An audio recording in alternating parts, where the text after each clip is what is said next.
Next man up, 102.5 The Game. Jake Lyman, joined by Cory Curtis from News 2, live in studio. Parker Kelly at the controls. We are broadcasting from the Busy Bee Plumbing, Heating, and Air Conditioning Game Nashville studios, home of the $99 yearly Beehive membership, where the buzz is always about great service. Fun show planned today. Lots of Titans head coaching search updates. John Harbaugh Watch 2026 is officially on, and much more. Cory, how's it going?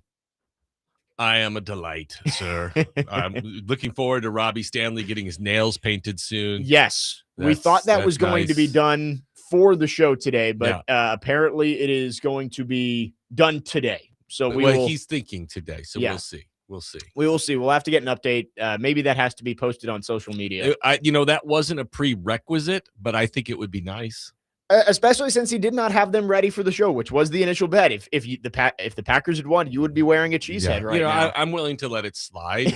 We got a few more days before one team plays again. That is true.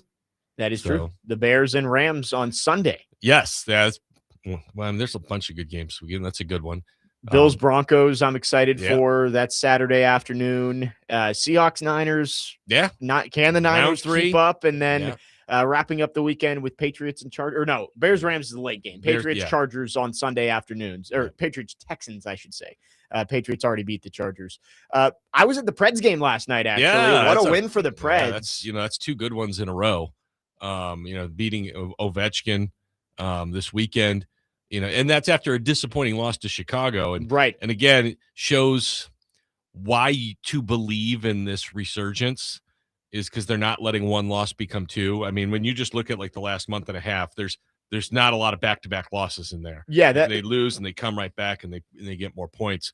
And so to get a big win over Ovechkin and then follow it up with 2 big points against the Edmonton Oilers. And really playing some of their best hockey of the season. 4 goals, exciting game. Stamkos scores, which is, seems to be, the big trigger to everything. But what I'm really excited about now is the captain looks like he's starting to be the captain. 2 goals last night. Yeah, and he had one Sunday as well. And it's not just the scoring; it's that when he was in his prime and really feeling good, he initiated the offense so well. He was so fast and driving deep into the zone. And so, if they can add that element and they locked down pretty well on, Draisaitl is. I was about to say, Leon Draisaitl got his obligatory goal against the Predators, but he only got one. Yeah, he didn't get 3 of them. I mean, it's like 2, 3, or 4 every time they play. So holding him to 1, you can deal with that. You can deal with that. It's like holding Jordan to 35. Yeah. 35. Okay, we can feel good about that. Yeah. You can score 50. It's a good game to go to. And 2 really, really big points. It was fun because the Preds, they took some punches in that game and always seemed to have a response. They had a really horrible power play early second period. Okay. And I was like, man, that's one you have to take advantage of. And then immediately after the power play ends, Eric Holle gets a rebound in front and flicks it into the net. Yeah. And it's like, all right, that's the response. And then Draisaitl scores the goal. Yossi comes right back and ties it. 38 seconds later. Yeah. And to win in overtime, 3-on-3 overtime against the Oilers is not easy to do. It's 6 out of 8 points in 4 games on the homestand. Right. I mean, that's what you're looking for. I mean, 3 out of 4.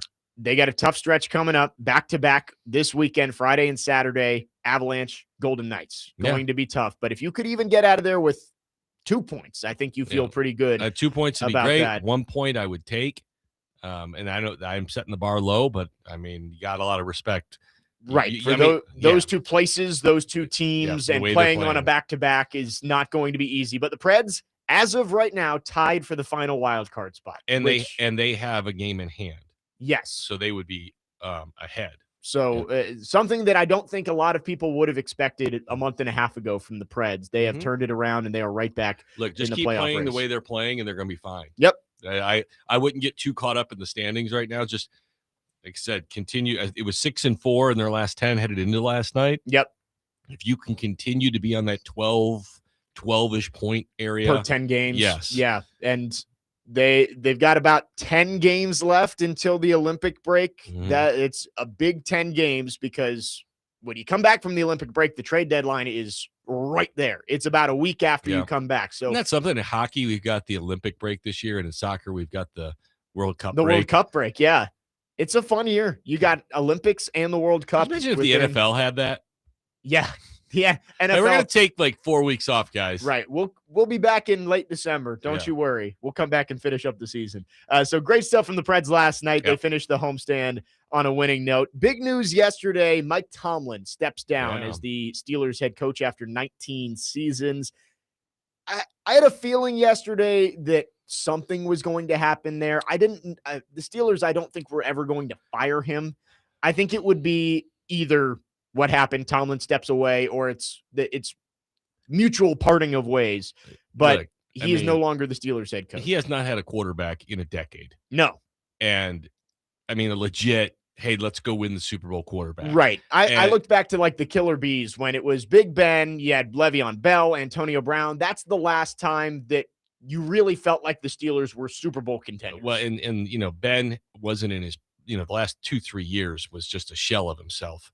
And so, he has held that thing together.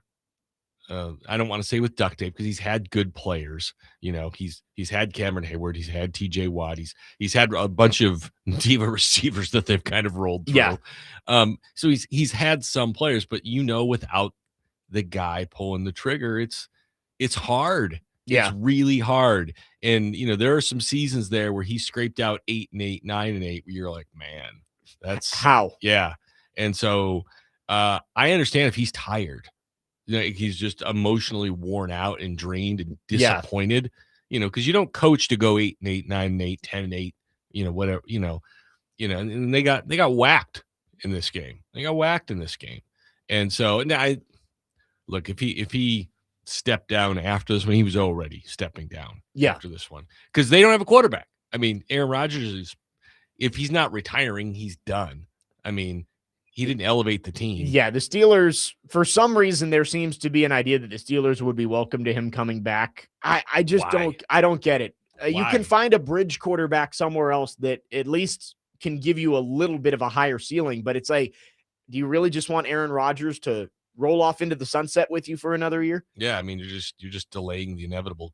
Now, look, if you like you said, want to bring in a rookie and you're like, hey, let's have Aaron play, until he's ready, then that's fine. But I don't think Aaron's going to be amenable to that. Well, and I know Steelers fans are high on Will Howard too, who has been sitting behind Aaron Rodgers, but there's a reason that he was not viewed as a high draft pick. I always tell everybody this: the most popular player on every team is the backup quarterback. I mean, because they're unproven. Largely what you see is in preseason against third stringers. Yeah. And, so they're going to bring in somebody. I don't think they're in position to draft somebody. My question is it Kyler? Is it Malik? Is it Will Tua? Levis? I mean, you can't turn the keys over to him. He's got to be, unless you're saying, hey, we're going to have a competition. And maybe that's what it is if Rodgers retires, you say, all right, we kind of like Will Howard. We're going to bring in a veteran to compete and, duke it out, see what happens. Are you going to, but if you're the Steelers, you're going to give up draft capital to bring in Will Levis because he's not going to be free. Yeah, I don't know. That's the Steelers. I don't know if they're going to be able to sustain the success that they've had with Mike Tomlin. Yeah. I mean, it depends on who they bring in as a coach. But right now, you look at that team. Is there a whole lot that you feel great about moving forward? I mean, Cameron Hayward's not young. Right. And DK Metcalf, that's the star guy you've got on offense. Does that feel like that's going to be a long-term thing with DK? I like DK, but he's limited. Right. And the other thing is he's volatile. Yeah. He's not, I guess the best way to put it, he's not a consistent performer. He's not Jackson Smith and Jigba. All right. Where every game, he's not CD Lamb.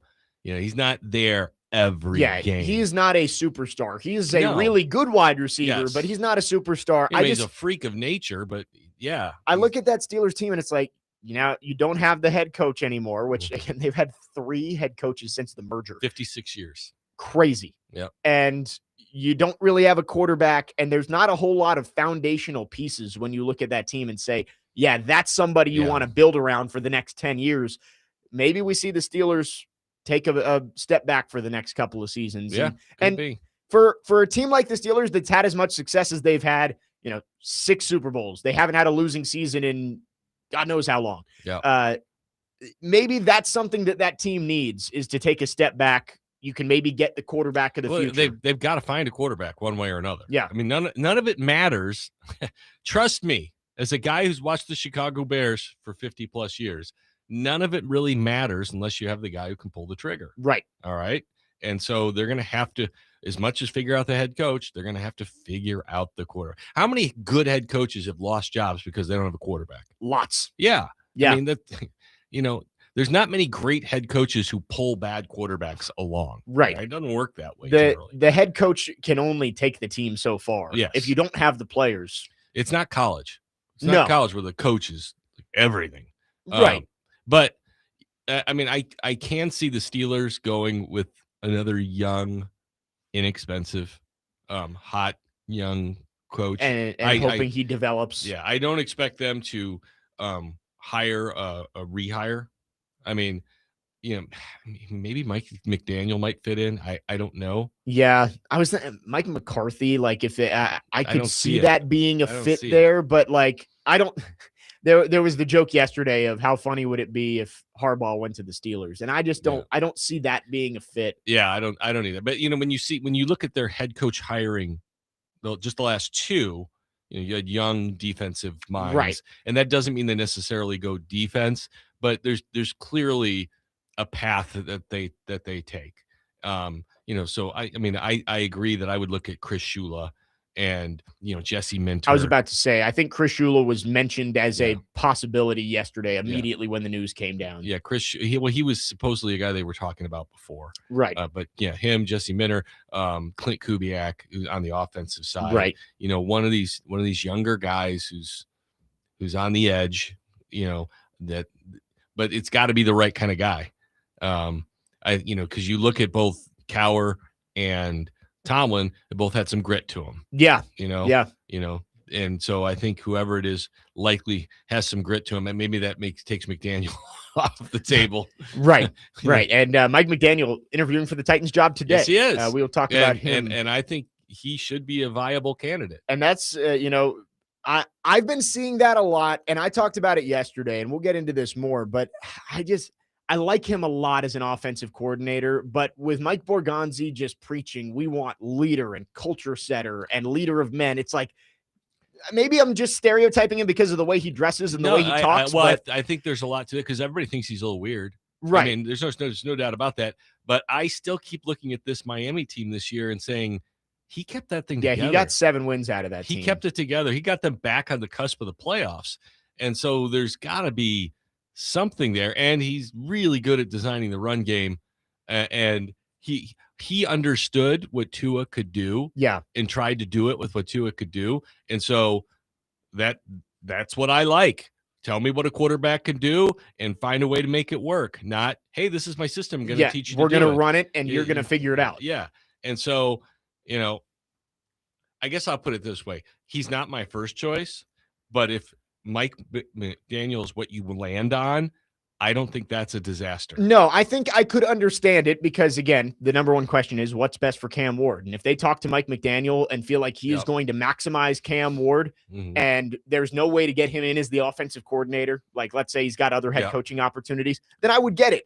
But I would love him as an offensive coordinator. I think I would understand it as a head coach. I mean, what if, and he's probably not going to do this so he gets the job, but what if it's a Mike McDaniel, Denard, Bones combination? Yeah. I mean, I could get behind that. I mean, Denard Wilson did interview for the Commanders defensive coordinator job as well. But he has not been named the Commanders. No, he's not. Coordinator. No, he is not. I think he's probably waiting to see who gets the job in Tennessee. Probably. First. Yeah. Probably because if it's Harbaugh, who he coached under. Right. There's probably a good chance he ends up staying as the DC. Yeah. I mean, I don't know. I mean, I don't know. Maybe. I mean, because he didn't get elevated. That is true. The other guy did. Yeah. But that doesn't mean that Harbaugh didn't like him. Just means Harbaugh was more emboldened to the other guy. And that's the other thing is like how much of Harbaugh's staff is already like in place. Right. That's the question is like, is Todd Monken a package deal with Harbaugh? Well, I mean, you got all these other coaches who are like, like, okay, like who is Chris Shula's staff going to be? Yeah. All right. Who is Jesse Minter's staff going to be? Right. Like Harbaugh could tell you, yeah, I got these guys. These guys are all coming with me. Right. And so it's more definitive there. Even McCarthy, who's been out of the game for a year, isn't going to be able to tell you who his staff is as much as Harbaugh is. Right. And I think it would be a mixture of guys he had with the Ravens and maybe some other guys. I think Harbaugh would probably be inclined to keep Bones Fossil as well. Well, I mean, okay, Harbaugh was a special teams guy. Yeah. He should recognize another good special teams guy. But you don't know. You don't know. Yeah. It's all going to depend on how all of it ends up working out. And who knows what other offers these guys get too. Yeah. So lots to get to on the Titans coaching search. 615-737-1025 is the phone number. If you want to text or call, our phone lines driven by WilsonCountyHyundai.com. Harbaugh Watch 2026. It is a full go. Titans have been named, quote unquote, a finalist for John Harbaugh. Expected to speak with him later this week. We'll talk about it coming up next. Jake Lyman, Cory Curtis, Parker Kelly, next man up, 102.5 The Game.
Next man up, 102.5 The Game. Jake Lyman, Cory Curtis, Parker Kelly with you on this Wednesday. Titans coaching search continues to roll along. 18 candidates between the requests. Do you know how long this song was number one in Chicago? The Super Bowl Shuffle? It was probably like 3 straight months. Number one on the Billboard chart in Chicago. I understand it, right? Yep. And it got thrown together. It was when Willie Galt, the Tennessee Volunteers, the one who put it together. Yeah. And it all got thrown together at the last second to the point where Walter and I think Jim McMahon had to like shoot it like on a weather wall like after the fact because they couldn't make it over there. Wow. Yeah. The video is awesome. I mean, and did they recorded that before they won the Super Bowl, right? Yeah. That thing came out like November. Right. No, okay. like November. Oh, gotcha. I thought that it was like recorded and then they released it when they won it. Oh no, they just said, "All right, we're winning it all this year." They knew they were the best team. I love it. I mean, look, they so knew they were the best team. I think they're still the only team in NFL history to have back-to-back shutouts in the playoffs. That's awesome.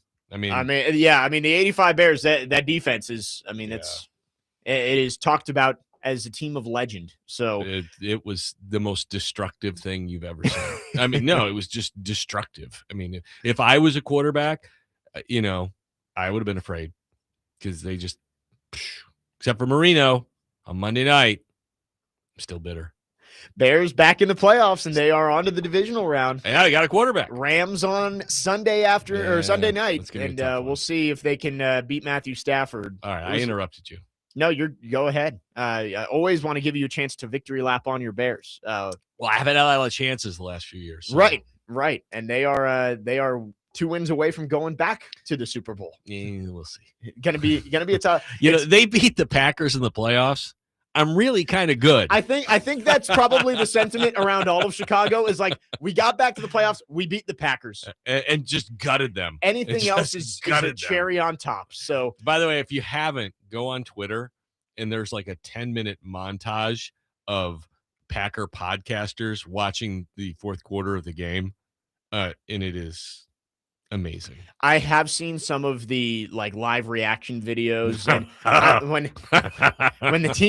when your team goes up 21-3 in the playoffs, you kind of start to get comfortable, I would assume. Yeah.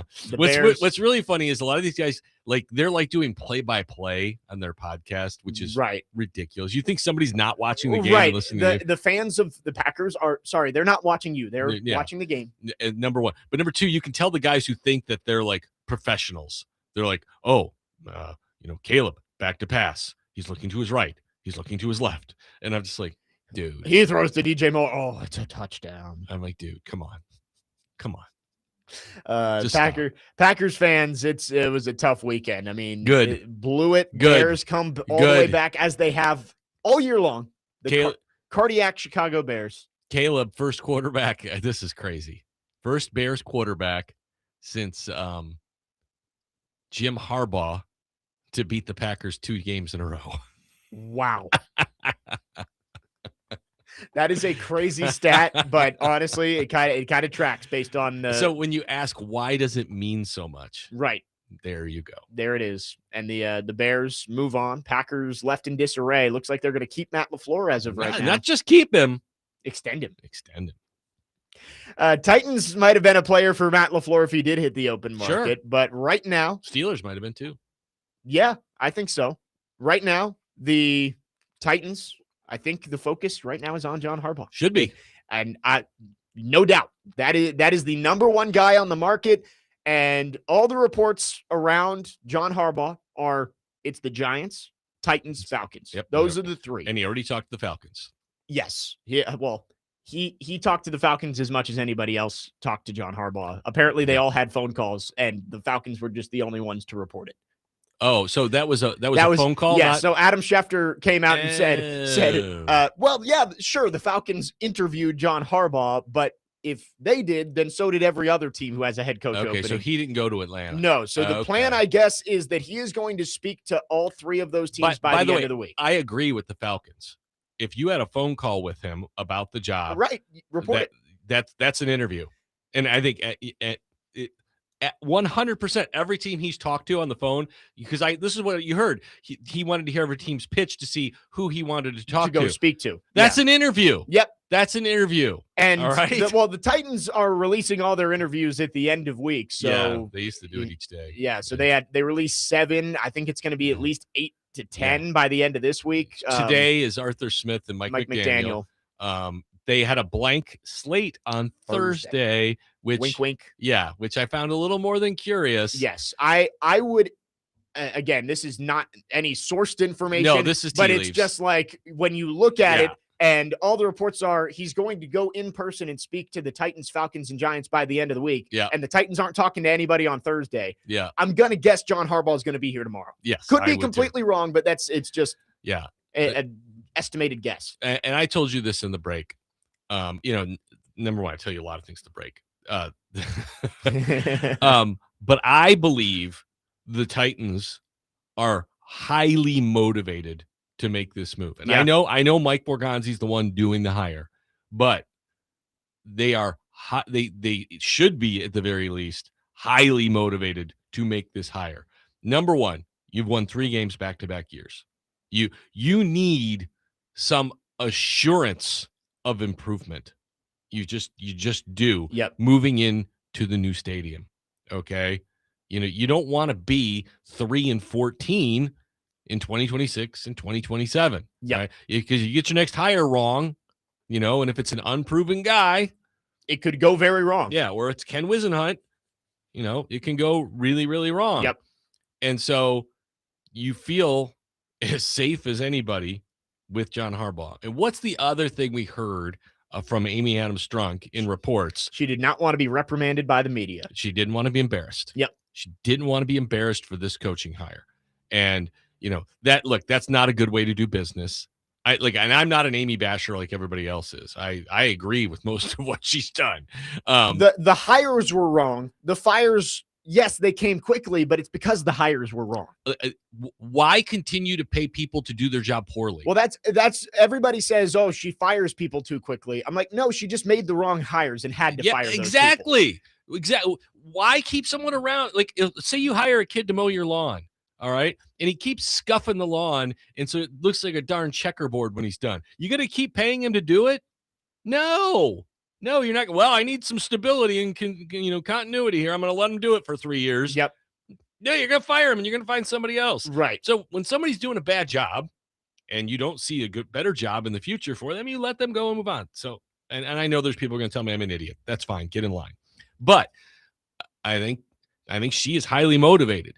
And you brought up a good point also in the break. Yes. Well, they should just keep our mics on during the break. That they would not be bringing him in for an interview if they were not prepared to pay him. Right. That's everybody says, are you going to spend $20 million on Harbaugh when you're only paying Callahan $3 million?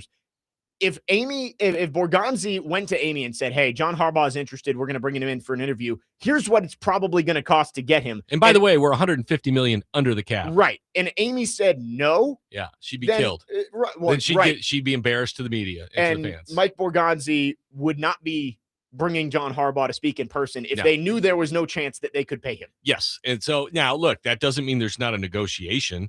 It doesn't mean It doesn't mean you don't start and say, "Hey, we'll give you 5 years and $60 million." Right. I'm sure it's not John Harbaugh. Here's a blank sheet of paper. Write whatever you want on it, and Amy will send you the check. Yes. But yes, I think there is a preparation that they're going to pay what it takes to get John Harbaugh because Amy knows the points that she will get with the fan base. Joe Rexroad says, so what do you agree with what Amy has done since 2021? Well, I agree with firing Brian Callahan first and foremost. Right. I think you could look and say John Robinson probably shouldn't have been fired midseason. That was an impulse decision because of what A.J. Brown did to them 2 days prior. But so would you have fired him after the season? Yeah, probably. So what difference does it make? You fired him while the team was in first place, and then you lost the last 7 games of the season. Great. Who was the quarterback when you finished the season? Josh Dobbs. So what does it matter? No, but what does it matter? I understand. I think that was an impulse decision. That's what people say. Fine. Mike Vrabel, I think you look back and you say, maybe he should have gotten another year. Those are the two things that I say, yeah, she probably could have people forget that he was 6-18 over the last 24, and people forget that he went to New England in front of the world. Says it's not like this everywhere. No, I understand why he got fired. I mean, if I came on this radio station and talked about how much better it was than News 2, you think News 2 would be really excited about that? No, they wouldn't be. No, and look, and if you kept Mike, I would have said, okay, he's proven he is a good coach, right? And I can agree with it, but I also understand when you wear out your welcome. I understood why he got fired, but I think hindsight, you say maybe there should have been more patience. The biggest issue is they made 2 horrible hires. They hired Rand Carthon, they hired Brian Callahan. So was firing Rand Carthon the right thing to do? Yes. Okay. No. So what are we talking about? Right. What are we talking about? Well, and did they get somebody better with Mike Borgonzi? Yes. So what's the problem? No, I think you can look at what Amy's done and say there has been mistakes, but there wasn't a mistake in firing Rand Nobody's Carthon talking about the mistakes that's been made in New York. I mean, look at the line of loser coaches they've rolled through. Okay? And look, I mean, really? Yeah, and Joe Shane's still sitting up there. And they get rid of Saquon Barkley. They pay Daniel Jones $1 billion, and then they jettison him, and now he's ringing it up with the Colts till he gets. I mean, nobody said, well, John Mara's an idiot. I mean, look at what's going on up there. I think it mostly goes back to the Vrabel thing. It's why people look at it and say, she fired Mike Vrabel, and now look what he's doing. Okay, fine. If you say, you know what? She shouldn't have fired Mike Vrabel. She should have let him do it for another year. But the other thing is he's also the guy who brought in Andre Dillard. Yeah. All right?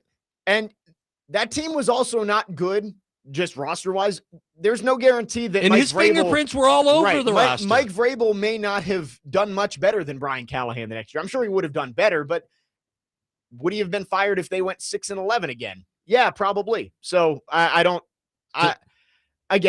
think the Amy Adams Strunk hate is a little overblown, but I think you can also look back and say there have been some mistakes and there has been a quick trigger. When you are 3-14, people are going to be angry and they need a target to be angry at. Okay. And Amy is it. All right. And for some people who Amy is not it, John Robinson is it. Yeah. And for some people, it's both. Okay. Joe's just asking me now, so you agree with both? Yeah. I do. Would I have fired Vrabel? I don't know. But I wouldn't have given him the roster. Yeah.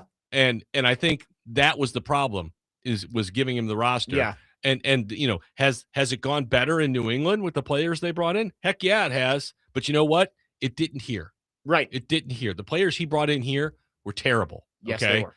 And so I get it. I get it. And also I get the disrespect. I do. I get that. And he is a good coach. And so if you still had him, would you be better? Absolutely. And if could you have kept him for another year? Sure. Absolutely. Give him another year or so to show that he can take it in another direction. I don't think it's outlandish. Yeah. I don't think it's, and let's stop pretending that he's been to a Super Bowl. Okay. Not yet. All right. He took Mike Mularkey's team and he won with it. Congratulations. All right. That's what he did.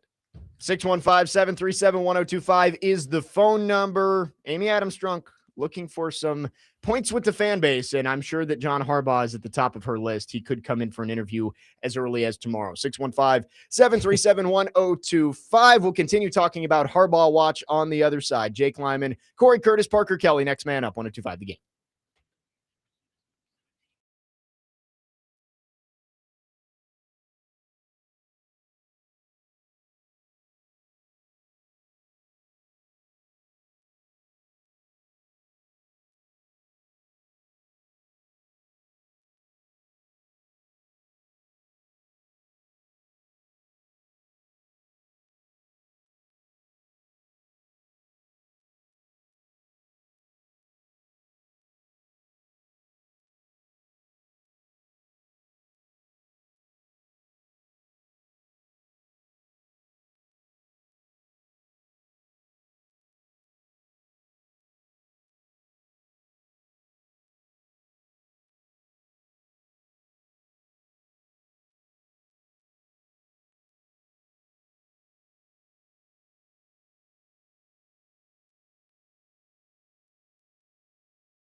Next man up, 102.5 The Game. Jake Lyman, Cory Curtis, Parker Kelly.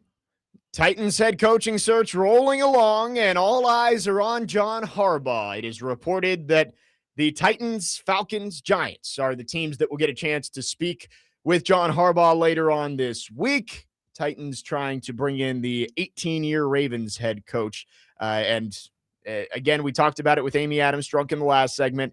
I think this is one of those hires where she wants to prove that to this fan base that there's some investment in getting this thing right, because the new stadium is opening up. And if you get this hire wrong, things could spiral in a hurry. And look, that's us guessing.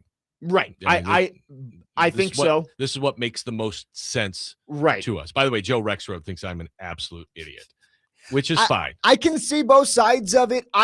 Amy Adams-Strunk has had plenty of faults over the last couple of years. I mean, she made a couple of really bad hires. But I think you also can look and say, there's reasons John Robinson got fired. There's reasons Mike Vrabel got fired. Ton of reasons. The issue is that they replaced them with two guys who had no idea what they were doing. Exactly. And then they pulled the plug on them and said, we need to find somebody better. Right. And I think that's where the disagreement is everybody's like, well, you fired those two guys you replaced them with, and so now you're in disarray. And I disagree with that notion. I think it would be more disarray if you kept those guys. I think keeping people in place who are bad at their job just for the sake of continuity yeah. says more about you as an owner than saying, hey, this is unacceptable. We need better. We need to move forward. Yep. Look, if you want to sit here and argue with me that they shouldn't have fired Mike Vrabel, sure. Look, I told you, absolutely, you could have kept him for another year. I will say I get why she did it. That doesn't mean that I can't get why you would keep him. He's a good football coach. Yeah. All right. But the notion that they're in disarray because they fired bad people with Rand and Callie is crazy. Yep. I mean, nobody said they were crazy for firing Ken Wisenhunt. Yeah. So why are they crazy for firing? And by the way, they got better. It's just the timing of it, of 4 straight years having a major change. But continuity for the sake of continuity is stupid. I mean, look, if we hired a weekend sports anchor and they were a straight up disaster, they couldn't get their show on the air, we would fire them. Right. All right. They'd be in the job 3, 4 months, 5 months, and they still couldn't do the job. You know what we would do? We would fire them and we would move on to the next person. And you could say, oh, News 2's in disarray because they're weekend sports guys. They got another third one in 6 months. Yep. That's us in disarray, not paying someone to do their job well. All right. I don't understand. Look, this is not the Mike Vrabel conversation.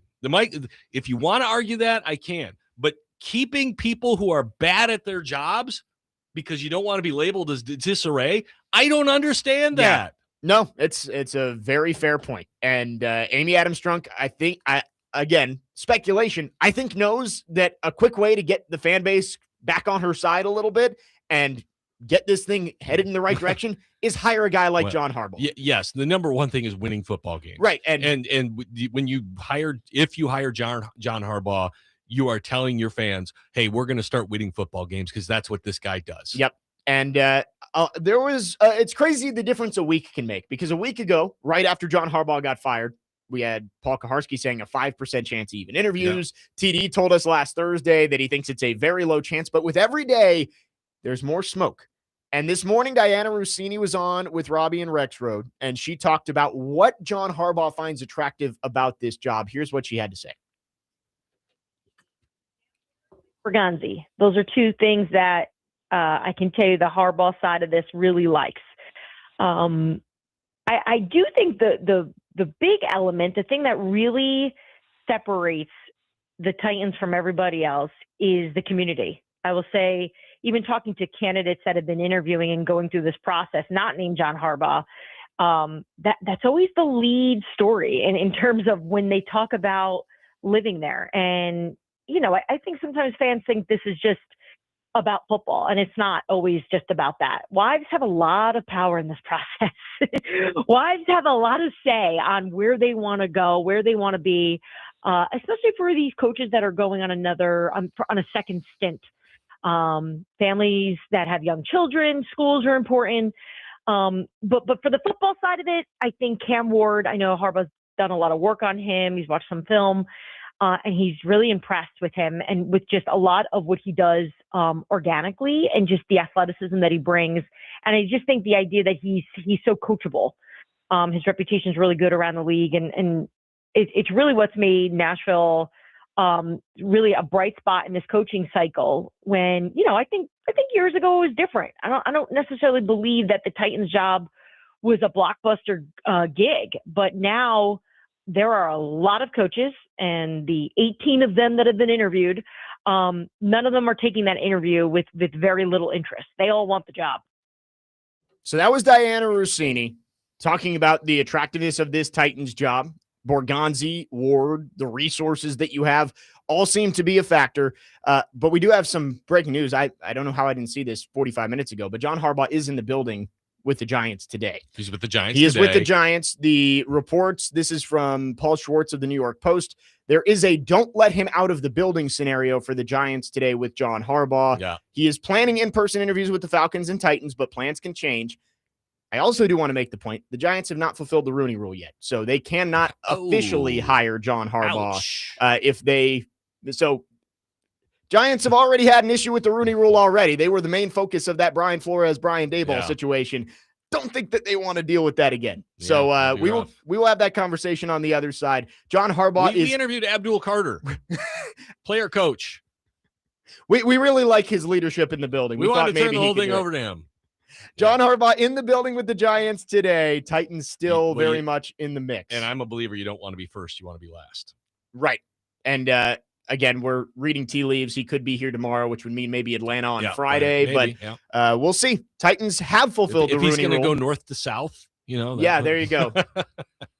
After the Mike McDaniel interview today, the Titans will have fulfilled the Rooney Rule. So if John Harbaugh. They had Raheem Morris on Monday. Right, you need two. Oh, you need two in-person interviews. So if John Harbaugh does get out of the building in New York today and goes to Nashville, they could potentially. The Titans could offer him the job, and he could accept it, and it would be completely legal. What if he never got here and they just offered the job to Mike McDaniel?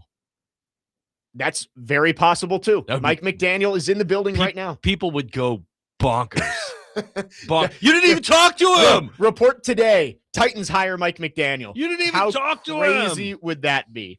615-737-1025 is the phone number. We'll keep talking Harbaugh watch as he is in the building with the Giants today. Expected to have in-person interviews with the Titans and Falcons later on this week. From Baltimore. Yeah, not too bad.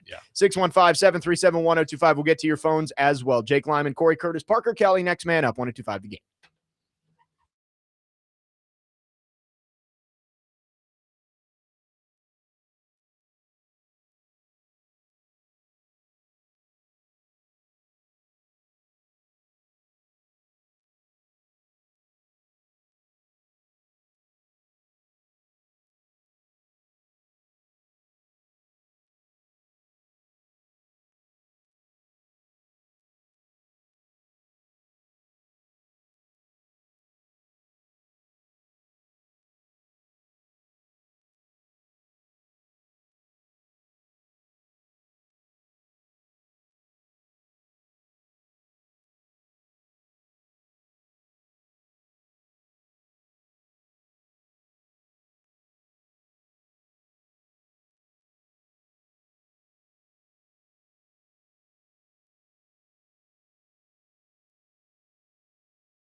Next man up, 102.5 The Game. Jake Lyman, Cory Curtis, wrapping up the first hour of the show. Do have a correction to make. I said Giants hadn't fulfilled the Rooney Rule. I was believing what I saw on Twitter, which is what everybody should always do. Yeah. But correction needs to be put out there. The Giants did interview Raheem Morris and Antonio Pierce. Oh, so they've interviewed both of those So guys? they have interviewed both of them in person. I just confirmed that online. So they have fulfilled the Rooney Rule. So if they do want to not let John Harbaugh out of the building, they do not have to. I don't see John doing that, but whatever. I think as a Titans fan, you have to look at today. If there is no announcement today or tomorrow morning that John Harbaugh is the next head coach of the Giants, you feel pretty good about it. You're up. It gives you a legitimate chance if you get him in the building. So we will see. But yes, correction. The Rooney Rule has been fulfilled by both the Giants and the Titans after the Mike McDaniel interview today. So, and by the way, if he does stay in New York and does take the job, I do not take that as we're the ugliest team in the world. Nobody loves us. Nobody wants to coach us. It just means he liked that team, and that's the team he wanted to go coach. And they've been the leader from the beginning of everybody saying, hey, Harbaugh is the number one priority for the Giants, and the smoke was always there. I don't know anybody. I don't know how anybody has proved the Giants were number one for him. Well, I guess maybe they're the ones yelling the loudest that John Harbaugh should go there. Probably, and telling everyone. Let's get to some of your texts. Lots of texts on the Harbaugh front. Lots of people are kind of poo-pooing the idea of John Harbaugh. We've got 2181 saying Harbaugh isn't going to fix this awful roster. Wes in Clarksville says, why does everyone want Harbaugh when he couldn't get Lamar and Henry to the big dance? How can he get Cam remotely close? Guys, I have you watched this team play for the last 2 years? They've won 6 games in 2 seasons. John Harbaugh, his worst season ever, I believe they went 8-9 or maybe 7-10. Let's look at 2 of those wins too. The Cardinals win, which was a gift, and the Dolphins win when they, 2 of those. Where it was Tyler Huntley playing quarterback. Yeah, I think Blackman High School might have won that game. It was rough. There is the only quote unquote impressive win that the Titans have over the last 2 years would be the Texans one on the road in 2024. Like that one, you actually and the Chiefs. But again, the Chiefs didn't have Mahomes, and the Browns one, I guess, was kind of impressive, but you almost blew it at the end too. Yes, you did. And then I'm blanking. What was the other way? Oh, the Patriots win in overtime. Yeah, that was not at pretty. Home was not pretty. You were up like 14-0, and then hung on for dear life. Right. So they had one win where you could come at it and be like, yeah, that was a good win. That was a good win for the Titans. We took down a team at their best. This team is in absolutely no position to be saying, we're too good for John Harbaugh. If John Harbaugh wants to come here, he needs to be your next head coach. Yeah. Okay. So let me ask, if it's not John Harbaugh, who are your 2 and 3 on not who they should hire, but like who I want them to hire? Like who you think would be most likely? Like who doesn't need to be like to give you some of the assurances? Yeah. That Harbaugh was that you're going to be successful. Well, so we had this conversation last week of you look through the career of Harbaugh and Mike McCarthy, and the numbers are pretty close. Mm-hmm. Like if the Titans end up with Mike McCarthy, that's been my number one guy since the Titans fired Callahan. I would still be thrilled with it. With their records being so close, is it simply his appearance? No, I'm serious. There has been talk about that. Yeah, it might be. Because nobody wants to take him seriously. I think it's also that it's the way things ended in Dallas with a hurt quarterback. Right. And the way things ended in Green Bay, it's like he wasn't with Harbaugh. It's like after 18 seasons, the message got stale and they let him go. Yeah. But with Mike McCarthy, he's been 12-win seasons there. He won 12 games 3 years in a row in Dallas. Yeah. He won a Super Bowl in Green Bay. Like I am still 100% on board if Mike McCarthy ends up being the guy. I guess I'm just saying that not many people are from my perspective. Yeah.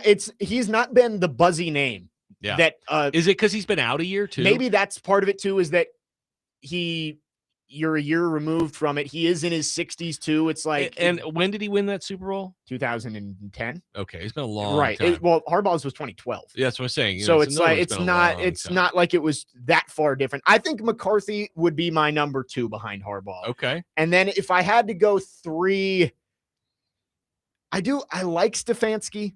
I'm not fully on board with Stefanski. Yeah. And I know a lot of people like McDaniel. Again, I think if I had to go with another one, give me the Saleh McDaniel pairing. I don't know how realistic that is because McDaniel might get a head coaching job somewhere else. But if you could get that Robert Saleh, Mike McDaniel, where you get the leader of men in Saleh and you get the scheme from McDaniel, I think that's a good pairing. But I would say McCarthy would be my number 2 right behind Harbaugh. Yeah. And what about number 3? Stefanski or Saleh / McDaniel. Like, I think that's kind of the short list for me based on who they talked to. I know Joe is high on Saleh, and I know other people are too.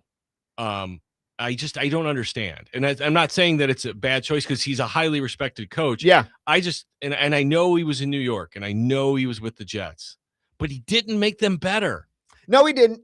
I think you're betting on the way that he has been able to elevate those Niners defenses, even with all of the injuries. Yeah, but that means he's a good coordinator. And maybe that's true. And maybe Saleh and McDaniel are both just good coordinators. Yeah. And so, well, I mean, McDaniel went to the playoffs.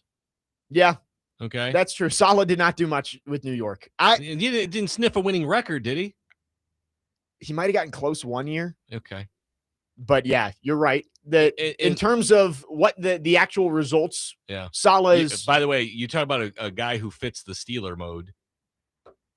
Yeah, Robert Saleh. Yeah, that might be a good fit. Yeah. Harbaugh is clearly number 1, and he should be number 1 for everybody. Yeah. I mean, that is a guy who has basically had his team on the precipice of going to the Super Bowl for 15 years, give or take a year here and there. Like, yes, they've only won 1, but they're in the conversation every year. I get the point. I think it was Wes in Clarksville. Yeah, he said he couldn't get Lamar and Derrick Henry to the big dance. Yeah. But I don't think 1 year this year where you come up short should completely erase the nearly 2 decades of success that he's had. And I understand that argument, but Sean McDermott hasn't gotten Josh Allen there. Is he a good coach? Yeah, I think so. And what Taylor in Cincinnati got Joe Burrow there. Is he a good coach? Is he a better coach than Harbaugh or McDermott? I don't think so. Ken Wisenhunt got to a Super Bowl in Arizona. Is he a better coach than those guys? Right. I think the Super Bowl, like the argument of can he get you to the Super Bowl is it's legit. It's legit. I get the thought of it, but so much has to go right to get you to the Super Bowl. Okay. Also, what has John Harbaugh and the other AFC coaches been up against? Right. For the last 15? And Reed. Yeah. And Brady and Belichick. Yes. Thank you. Yeah. Right. I mean, for basically the entire time Harbaugh's been the coach, he's had to deal with 2 dynasties on the other side. Yes. And so it's been a lot. I mean, Peyton Manning had a hard time getting past that. Right. I mean, he did. Yeah. He won 1 in Indy. And 1 in Denver. Yeah. But I'm just saying, he had a hard time getting past the best. Yeah. And so, it's been challenging. And it's been challenging for some really good players and some really good coaches, to get over the hump of Patrick Mahomes and Andy Reid. And before that, Tom Brady and Bill Belichick. Bill Belichick. Yeah. And so, and those 2 coaches, Tomlin and Harbaugh, were around long enough to play all of them. Yeah. And both of them got, did Tomlin won 2, right? Or 1. He won 1, right? Cower his tail end was that Seahawks one over Hasselbeck, and then he retired. Tomlin won the one over the Cardinals. Yes. 615-737-1025. Lots of texts. We will get to all of them on the other side. Again, John Harbaugh is in New York today. The expectation is if he's not hired by the Giants, that he will visit the Titans sometime in the next few days before the end of the week. 615-737-1025. Hour number 2 coming up here on Next Man Up, 1025 The Game.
Next man up, 102.5 The Game, hour number 2 on this Wednesday. Jake Lyman, Cory Curtis from News 2, Parker Kelly broadcasting live from the Busy Bee Plumbing, Heating, and Air Conditioning Game Nashville Studios, home of the $99 yearly Beehive membership, where the buzz is always about great service. Harbaugh Watch 2026 in full swing. John Harbaugh is in New York today, or New Jersey. He's talking to the Giants brass, his first in-person interview, and the Giants could hire him today. Again, said earlier, the Rooney Rule may have not been fulfilled. It has been. They interviewed Raheem Morris. They interviewed on Antonio Pierce. And all the reports coming out are the goal of the Giants today, don't let him leave the building. Okay, to me, that sends a bad message because it says to me, well, we don't think our job is the best. And if he gets in front of somebody else, we might not get him. We might not get him because our job may not be as good as theirs. If you're confident in yourself, in your organization, I would say this is who we are. This is what we're offering. Yep. If you want to go talk to other teams, fine. We're going to continue to talk to candidates. We would love to have you.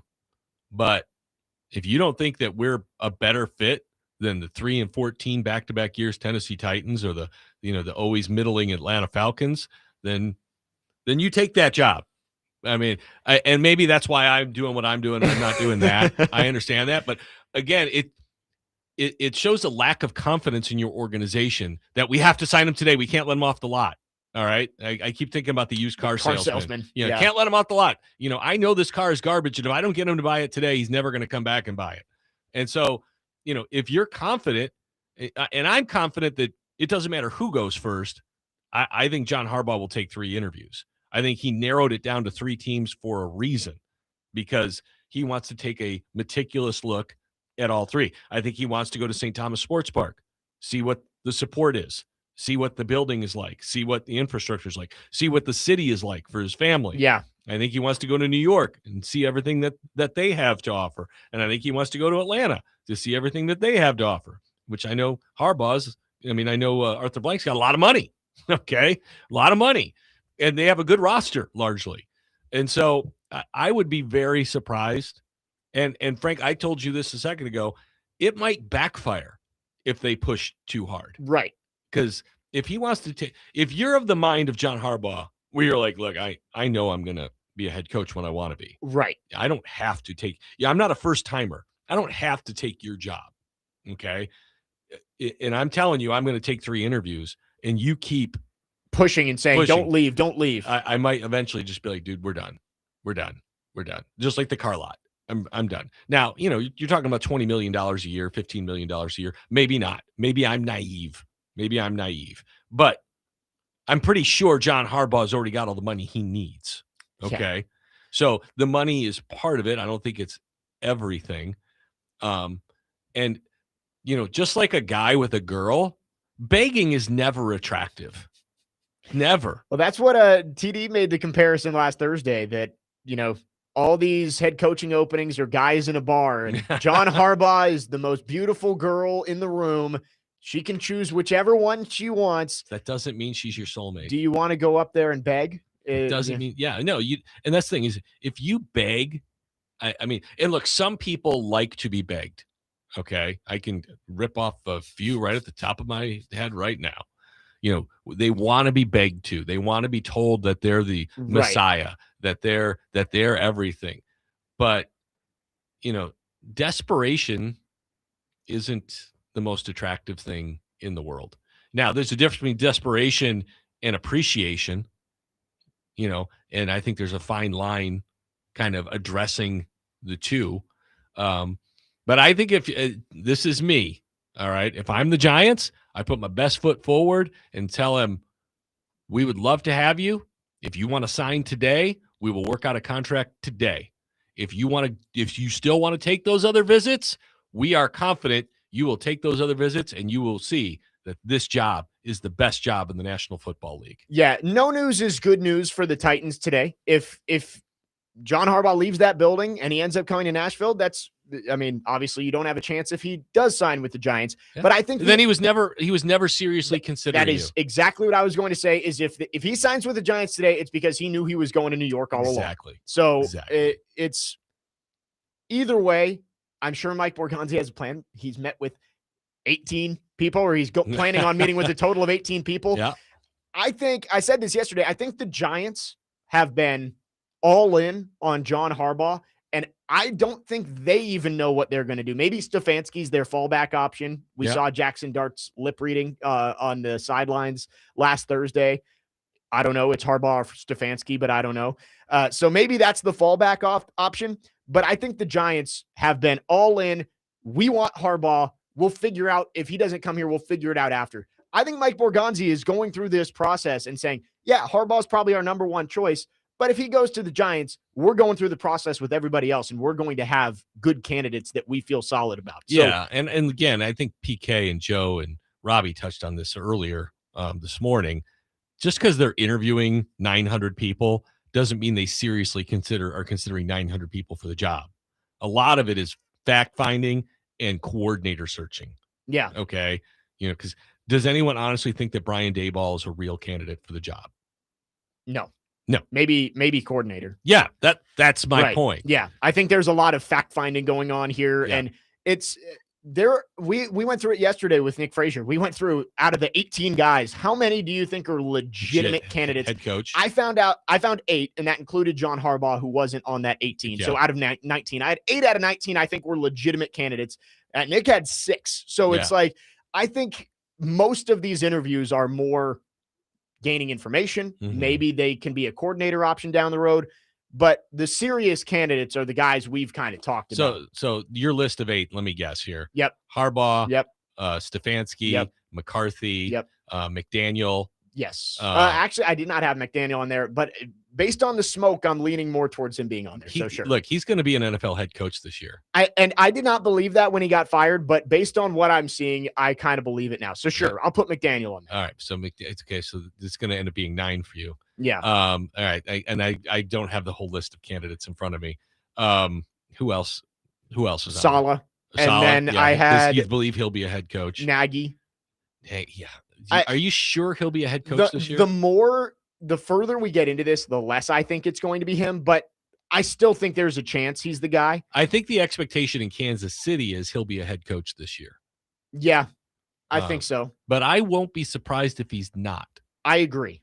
Now there are a lot of openings, and he's interviewed where else? Baltimore and Cleveland? Yeah, that sounds right. Okay. So those were the 6 former head coaches, and then I put the 3 young coordinators because Chris Shula, Jesse Minter, and Jeff Hafley. Yeah, I put those 3 guys because I figure if you're interviewing those guys, it's because you actually are interested. Yeah, I would agree that those guys will all get head coaching real interest. Like Shula, because he's connected to Sean McVay, and because he's connected to Don. Yeah. I think, and the Rams defense is really good. The Steelers and Dolphins make a lot of sense for Shula. Obviously, the Shula name for the Dolphins makes a whole lot of sense. Well, what about the Ravens? Yeah, what about Baltimore? True. Right, yeah, Baltimore too. And for the Steelers, it what just about Miami? feels like the right fit. I said Miami. Okay, yeah. What if a Shula came back to Miami? That's what I was saying. Is like I feel like the story of it makes the Dolphins a real contender. Would he want to do that? Man, that's a huge shadow. Right, big shoes to fill. I think 8 or 9 guys are probably about half that list. I think is probably legit contenders. We don't consider Raheem Morris. No, Jason Garrett, Lou Anarumo, Brian Daboll, right? Steve Spagnuolo, Jonathan Gannon, all those guys. Yeah. I think sure maybe candidates, but I think for the most part it's just you turn over every stone and you see what you find. I always say talking's free, and that's for both sides. Yeah, we found loosely, I don't know if this has been confirmed, but the Bears hold the record for most interviews in a cycle from last year. 19 guys. So they talked to 19 and hired Ben Johnson. That's what a texter said. Google Gemini said. So I'm not going to say that is completely set in stone. I'm thinking back on that because they talked to Eddie George and Marcus Freeman last year. I guess that would make sense. So they talked to everybody. And the Titans, if John Harbaugh does show up later this week, that would be 19. So the Titans could end up tying that. Well, it's funny because the Bears basically wound up with the guy who picked them, right? Yeah. I mean, because everybody wanted Ben Johnson. Right, yeah. And he picked them. And so if Harbaugh comes to the Titans, they would interview 19 guys to get the guy who picked them. Yeah. The guy everybody wanted to pick them. It would be the same thing. Yeah, I like that, Mike Borgonzi. This is a legitimate process. We've gone through the Vrabel hiring of it was Vrabel, LaFleur, and Steve Wilkes. Yeah, I think the three guys that they interviewed. Was Frazier on with you yesterday saying he was worried that it diluted the head coaching position by having so many interviews? Look, it's still one of 32. Yeah. It's still one of 32, and it doesn't matter. I mean, did it dilute the Titans head coach when they only interviewed 3? No. I mean, would I interview 19 people? No. Yeah, I mean, I think some of these guys, it feels unnecessary. But I would say there's a reason he's doing it. Right. He has a reason why he's doing it. And I would be fascinated to what the actual reason, because I don't expect him to ever give us the real reason for it. Yeah. But if it's to learn a lot about his football team, maybe that's it. Maybe he wants to find out from as many people as he can about his football team. I mean, you're getting opinions from a lot of guys that played you this year, like Lou Anarumo coached against you twice. Jonathan Gannon coached against you. Trying to think, Steve Spagnuolo coached against you. Like, I think maybe that's a lot of it is that, hey, you get to learn what these guys think of your team, and the ideas that you get, you can still use them even if you don't hire them. Yes. And I think PK brought it up. You're going to play against some of these guys again. Yeah. And now you know a little bit more about them. Right. Fact finding is always an important process. 615-737-1025 is the phone number. Our phone line's driven by WilsonCountyHyundai.com if you want to text or call. Wes in Clarksville saying, I thought he can't sign today because of Rooney. Do want to clarify again. I did say that I believed what I saw on X. It has been proven that debunked. Raheem Morris and Antonio Pierce both have interviewed for the Giants in person. So the Giants have fulfilled the Rooney Rule. If they want to hire John Harbaugh and John Harbaugh wants to be hired today, it could happen. So and the Titans will fulfill the Rooney Rule today with Mike McDaniel. So if you're a Titans fan and you really want John Harbaugh, which you should, no news is good news today. If John Harbaugh gets out of the building, it means you have a legitimate shot at him. And again, guys, if he signs with the Giants, that's where he wanted to go. He was never going to come here anyway. Just move on. Don't wring your hands over it. Okay. It just means it wasn't going to happen. Yep. All right. And the reports of him watching Cam Ward film and all the smoke around him liking Cam Ward, the fact that he even has a plan to go to the Titans should make you feel good about the general perception of your young quarterback. Yeah. And frankly, like I've said, I'll be disappointed if John Harbaugh doesn't take all 3 of these interviews. Yeah. Because, he got this list down to this list for a reason. Now it's time to go see what everybody truly has to offer. Yep. And I don't know what the Giants facility looks like. I have no clue. Yeah, I don't know either. I was down in Flowery Branch for the Falcons this year for their setup. I didn't get inside their building, but I did see where they practice out there. It's far out from Atlanta, by the way. Yeah.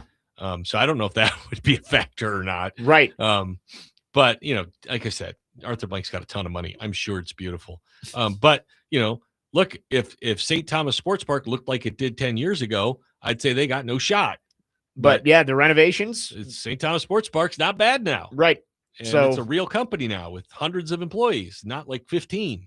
And again, reading tea leaves, if you look at it, Harbaugh's in New York today. The Titans aren't interviewing anybody tomorrow as of right now. So I would guess there is an interview on the books with John Harbaugh tomorrow. That's not a huge leap, but we'll see. Educated guess that we're making over here. Is the Titans. Friday they have day ball, right? Yes. Now then Saturday is McCarthy. And look, they would reschedule both if they had to. Yes. I think they could make it work for John Harbaugh. if I got rescheduled for John Harbaugh, I would say to take my name out. Yep.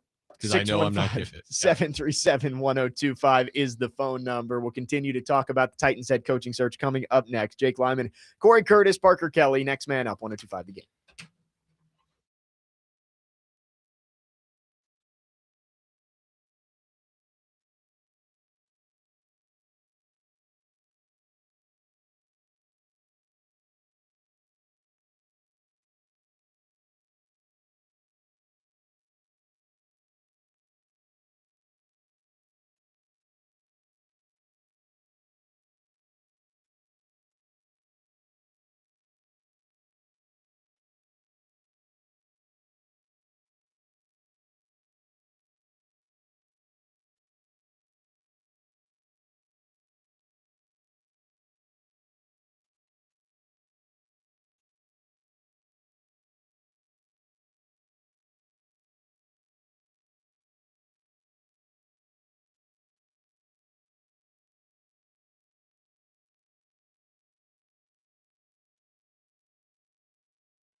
Preds fans, Smashville Live returns tonight at 6 p.m. on 102.5 The Game, live from Brewhouse South in Cool Springs. Meet your Predators players up close and personal, and also get autographs and pictures. Preds player guests will be Ozzy Weisblatt and Reed Schaefer. That's tonight at Brewhouse South in Cool Springs, and only on 102.5 The Game. Jake Lyman, Cory Curtis, Parker Kelly, next man up, 102.5 The Game.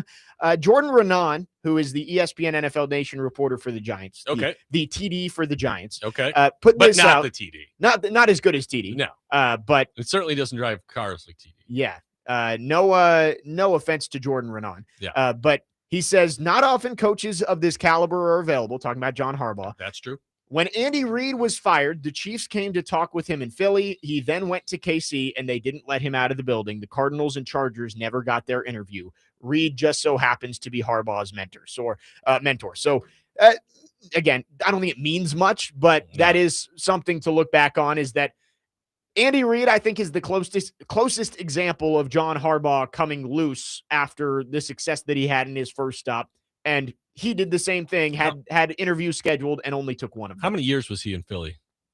Probably like 10. See. Yeah, that sounds right. Yeah, so 10, not 18, and not a Super Bowl ring. Andy Reid was with the Eagles for 13 years, 1999 to 2012. Yeah. And so who else? The Cardinals, and who else? Chargers. Yeah. Which, yeah, it's something that could play a factor. Maybe it's the same thing, but I don't know if just because Andy Reid is John Harbaugh's mentor that it's like, I'm going to do the same thing Andy did. Yeah. And by the way, we don't know what Andy Reid's, was Andy Reid's process the same? Yeah. Where he narrowed it down to 3 teams and said, I'm going to interview with these 3 teams. Right. Because if he followed that same track, then I think that gives it more weight than people saying, well, he was supposed to interview with 2 other teams too. Yeah. What's the path to get there? It just says the Chargers and Cardinals never got their interview. So maybe there was an expectation they would get an interview, but for the Titans, again, I said 60% he's going to the Giants yesterday, and I think I'll stay with that. I think 60% seems good, but I'll keep rising the Titans. I think 60% Giants. I'll go 30% Titans, 10% Falcons. I'll go 33% across the board. Really? You think it's just dead even? I don't know what he wants. I mean, that's true. You could sell all 3 jobs to me. Yeah. I think all 3 jobs have attractive elements. Now, the least attractive to me, okay, it's funny because the best roster is the Falcons. Yes. But it's the least optimistic at quarterback. Right. And so I'm sure he does not want to walk into a situation where he's wondering what he's going to do at quarterback. And maybe he believes in Michael Penix, or maybe he's got a plan for somebody. I don't know. But then you break it down to the other 2. So maybe it's 40-40-20. Yeah, I guess I could say that. Yeah, something like that. I don't know. I maybe the smoke that I'm seeing for the Giants is just because the Giants are they're New York. They're a bigger market team, and it's like they're people the New want York to talk Giants. about the Giants as a destination. Look, it doesn't matter if the Titans were 900% a better job. All right, the Giants would get more New buzz. York Giants, and so they're going to get more buzz. They've got Super Bowl titles, okay, and they're in New York. All right, I mean, I remember when the Nashville flood was going on, and they had wasn't that the time they had that box that they thought was a bomb on Times Square, and the national news led with that for 2 days while Nashville was underwater. Okay. That just goes with the territory. New York is going to get the eyeballs. Yes. And so I get that. ESPN doesn't want to talk about the Titans. They want to talk about the Giants because that's where all their fans are. I'm going to stick with 60-30-10 right now. Mm-hmm. But if John Harbaugh leaves that building, I'll go 40-40-20, I think. Yeah. I think if he gets out of the building, the Titans have just as good a shot as anybody. Well, he's interviewing with the Falcons for a reason. Yes. Every report we're seeing, I've seen it from Omar Kelly. Who else put it out there? Might have been Connor Orr put it out there that the priorities for John Harbaugh, number 1 is quarterback. Yep. And I just should be. I don't know if he's going to hitch his wagon to Michael Penix. And I would agree. And that's why I would go 40-40-20 instead of 33-33. You also don't have a first-round pick if you're the Falcons this year. Yeah, because you traded away for James Pierce. James Pierce. So, and that's why we heard he likes the Titans draft capital. Now, what else do the Falcons have to offer that we haven't talked about? They don't have a GM. Yeah. Well, Matt Ryan he's the team president. I think he's going to be the main guy in charge, though. Well, he's going to be the team president. They're going to have a GM. Okay. Yes, but I think Matt Ryan is going to have final say.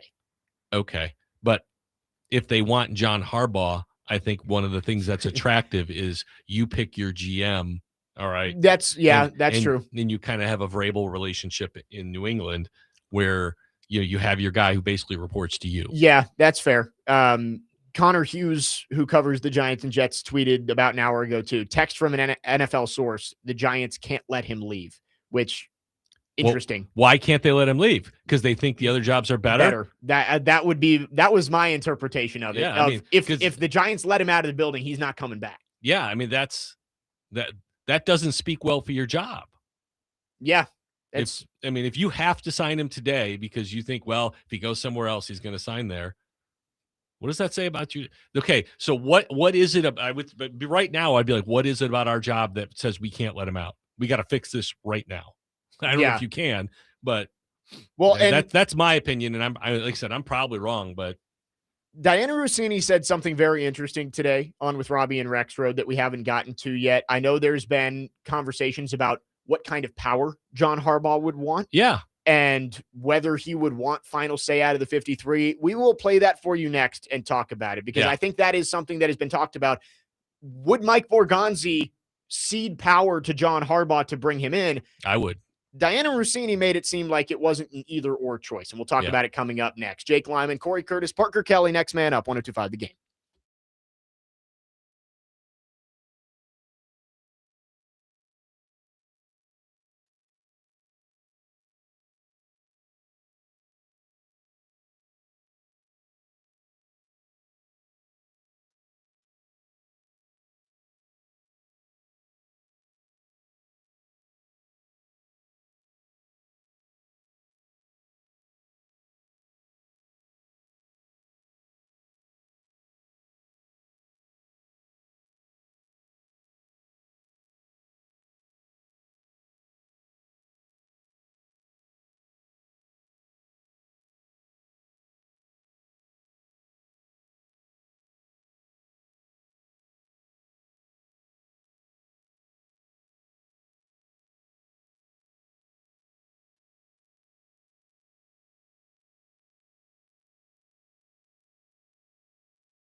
Yeah, I get the sense that the setup that stands right now is what he's comfortable with.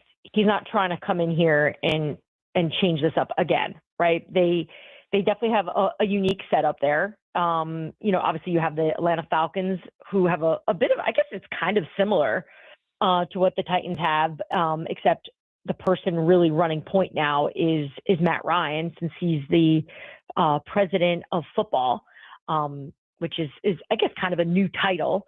But he's going to oversee everything. And then in New York, you have really just Joe Shane.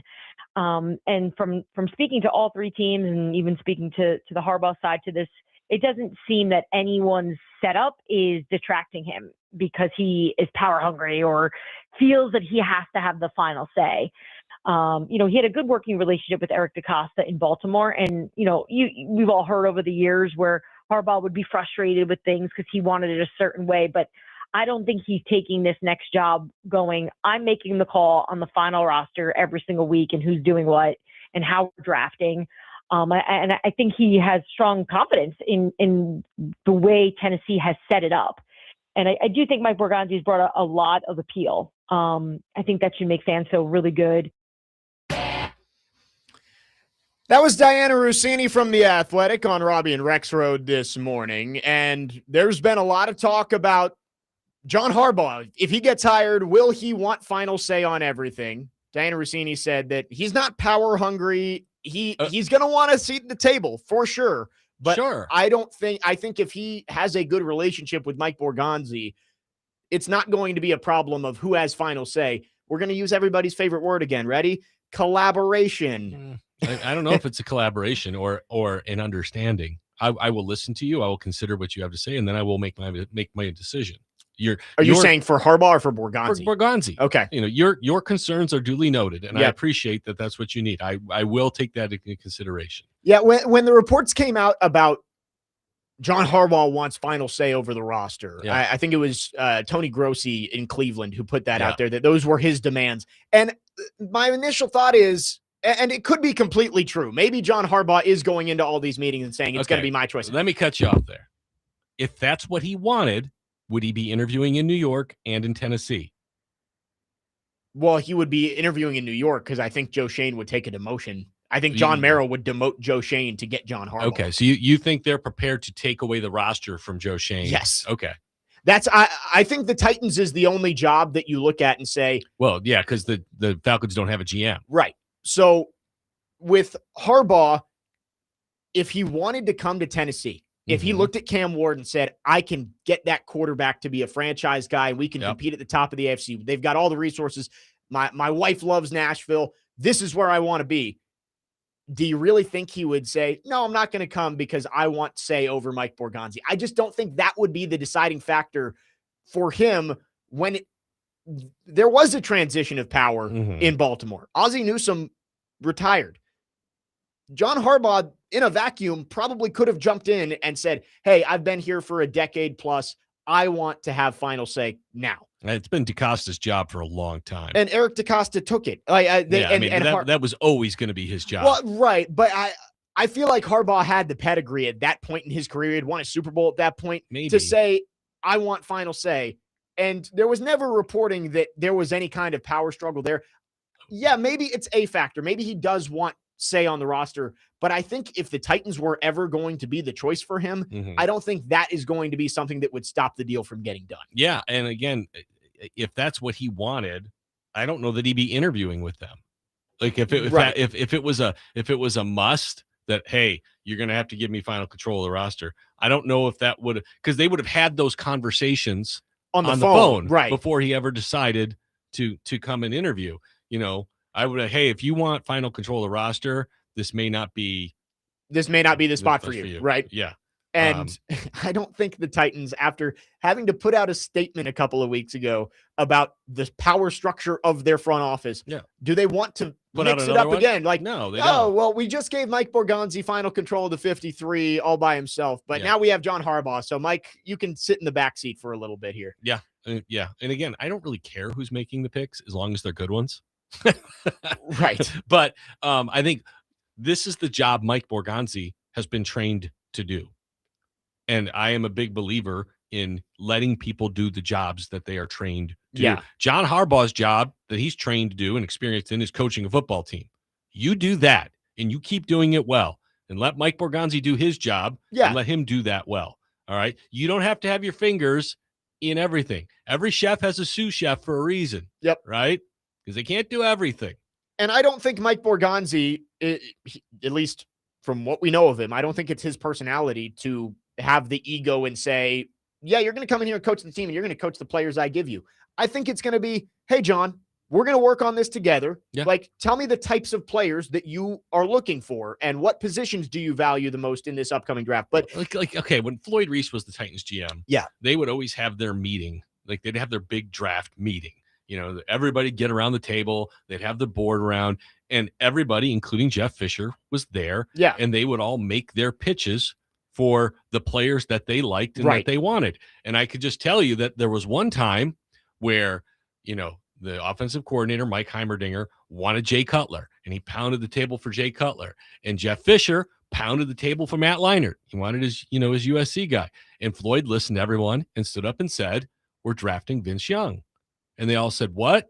No, we want this guy. And he's like, no, we're drafting Vince Young because the owner wants Vince Young. Yep. So that was it. Because, you know, the owner spoke, but ultimately the GM spoke.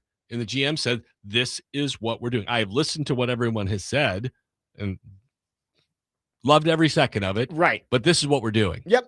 And it's not always even the GM or the head coach. Like, isn't the story that Blake Bedingfield got on the table for Derrick Henry in 2016? Absolutely. And Robinson wasn't going to pick him, but because he was so impassioned to take Derrick Henry, well, it was the third. I'm sure I don't know the whole story, but I'm sure, you know, he was the third pick of the second round. Yes, he was. I'm sure Blake was pounding the table for the first and the second, and they finally just wanted him to be quiet. And they were like, all right, fine, we'll take him. We've got 3 second-round picks. We can use one on Heisman winner Derrick Henry. Yeah.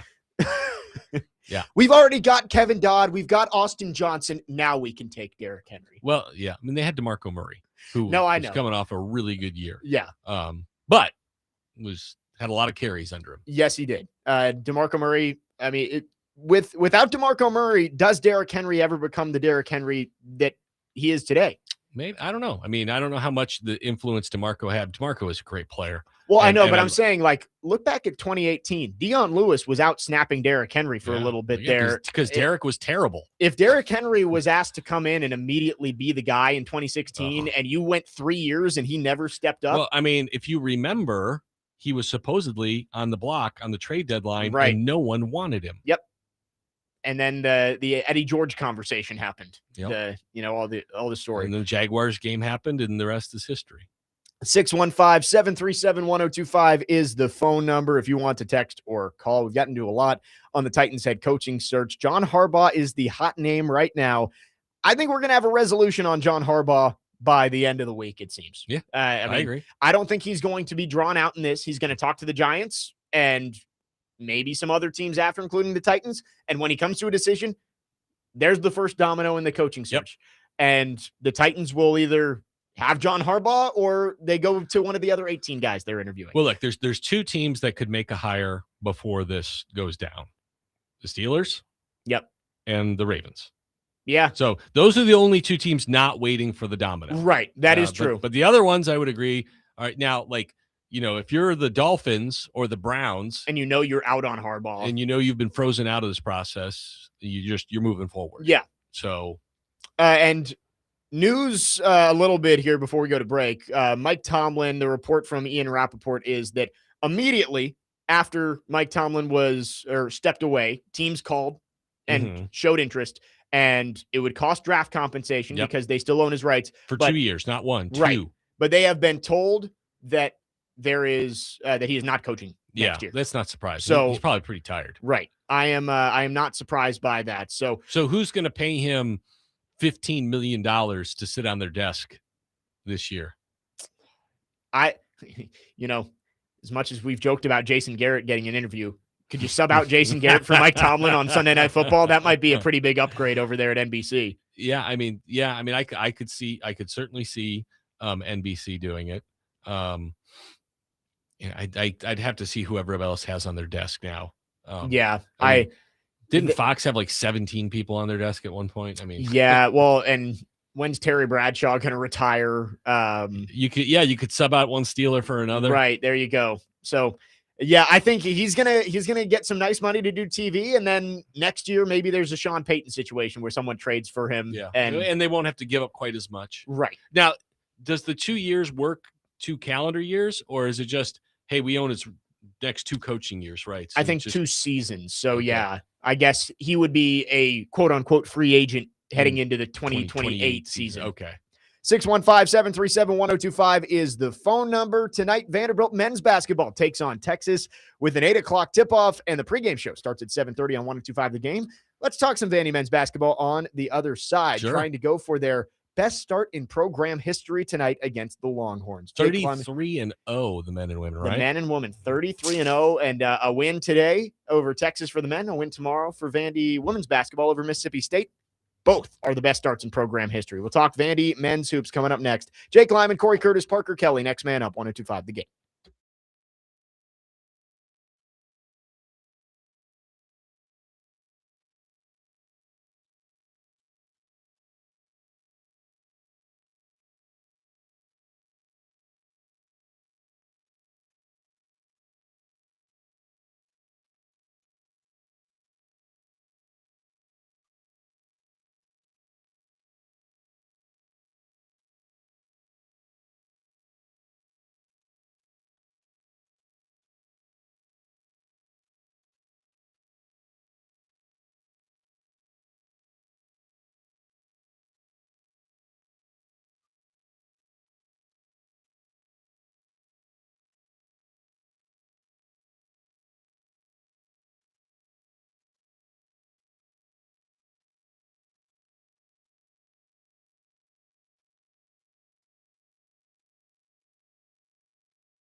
Wrapping up hour number 2 here on Next Man Up. Jake Lyman, Cory Curtis, Parker Kelly. Got Cory for a couple more segments here and wanted to get into some Vanderbilt basketball because the men's team back on the hardwood tonight. They are taking on Texas. It's a game they should win. It is a game they should win. Which means Texas, they'll lose, now that I said that. Texas did just go on the road and beat Alabama over the weekend. Okay. So that's a pretty solid win for the Longhorns. It is. This, again, you're right. It's a game that Vandy should win. If they do, they get to 17-0. And that is the best start in program history. Vanderbilt women's basketball, 17-0. 5th in the country, by the way, behind only the Final Four teams from last year.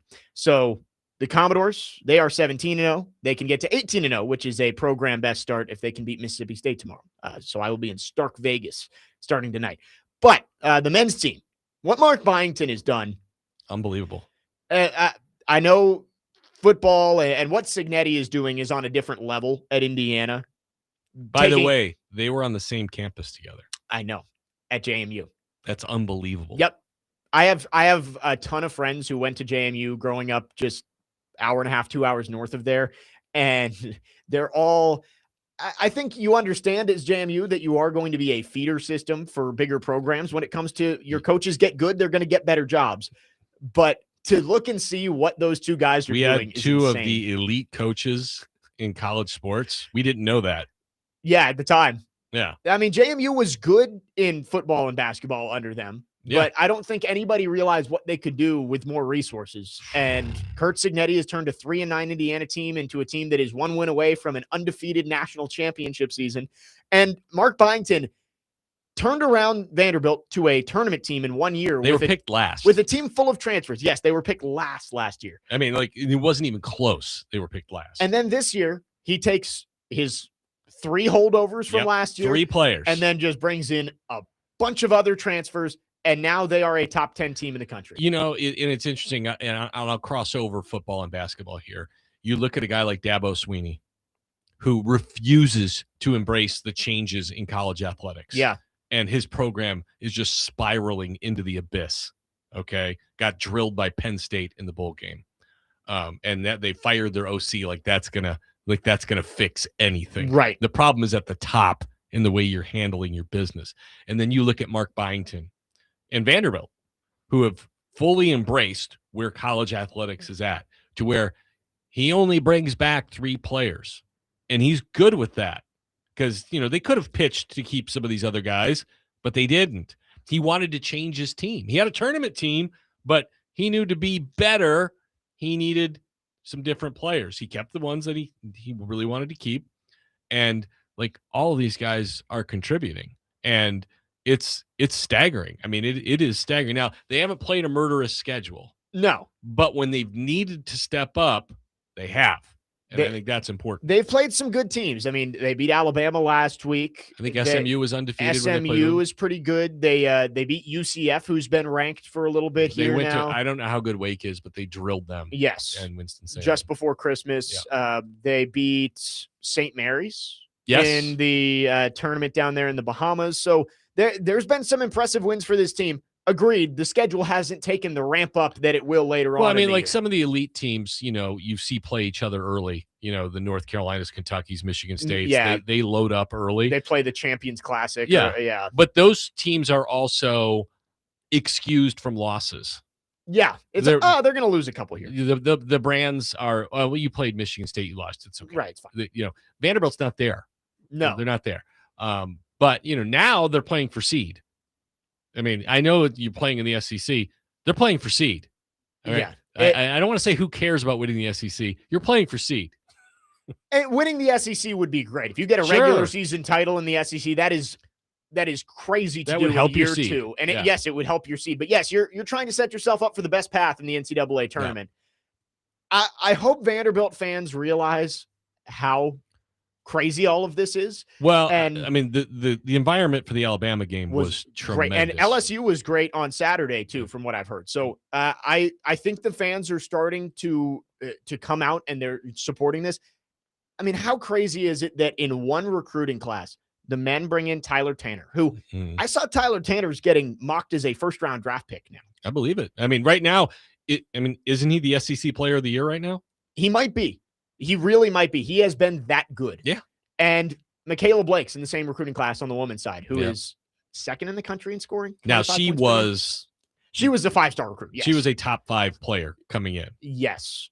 Yes. She was 8. Oh, okay. That was her official ranking. Okay. But I think if they went back and re-ranked that class, she would be 2 at the worst. Yeah, she was highly, highly, highly thought of. Yes. So a little different. Yes. Tyler Tanner was a local guy from Brentwood Academy, and he has turned into a legitimate NBA prospect at what? 6 feet tall? Yeah. And he can really get up. I mean, he can throw it down. Yes. I mean, but you talk about maximizing your ability. Because he doesn't look the part. Right. I mean, you can safely say he doesn't. Yeah, look he's the not part. the first guy off the bus that the intimidation factor is not there. Okay, I'll bring up a name, and I'm not saying he's him, but when you look physical ability, Allen Iverson. Yeah, 6 foot, can still get off the floor because Allen could as a young player, he could still get off the floor, but quick shot, good shooter, can drive to the glass. I mean, you know.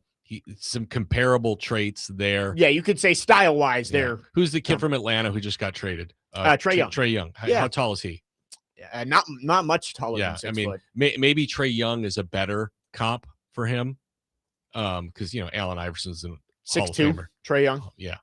But, I think what's so impressive about Tyler is how much better he's gotten in 1 year. Yeah, I mean, last year he was a good player. Wasn't he 6th man last year? Yeah, he was not viewed as their star. 6th man to 17 points a game, and now the guy you want to have the ball in his hands to finish it out.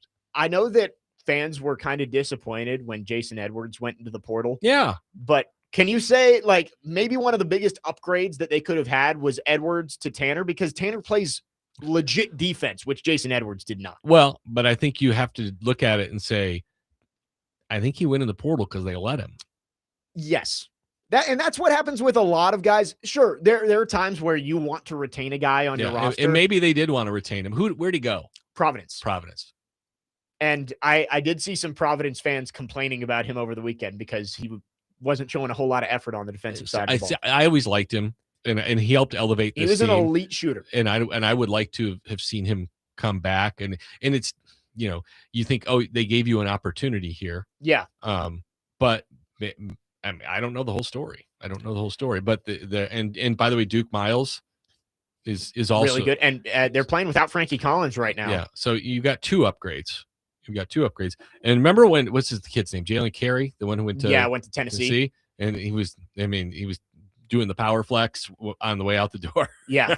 and Tennessee's good, but they're not 16-0 or whatever Vanderbilt is. Yeah, it's you see it where in all sports, men's, women's basketball, there are players that you talk about and you say, man, that's going to be a big loss for them. Yeah. And you look back and you look, man, maybe not so much. Yeah. No, I mean, look, Byington knows what he's doing.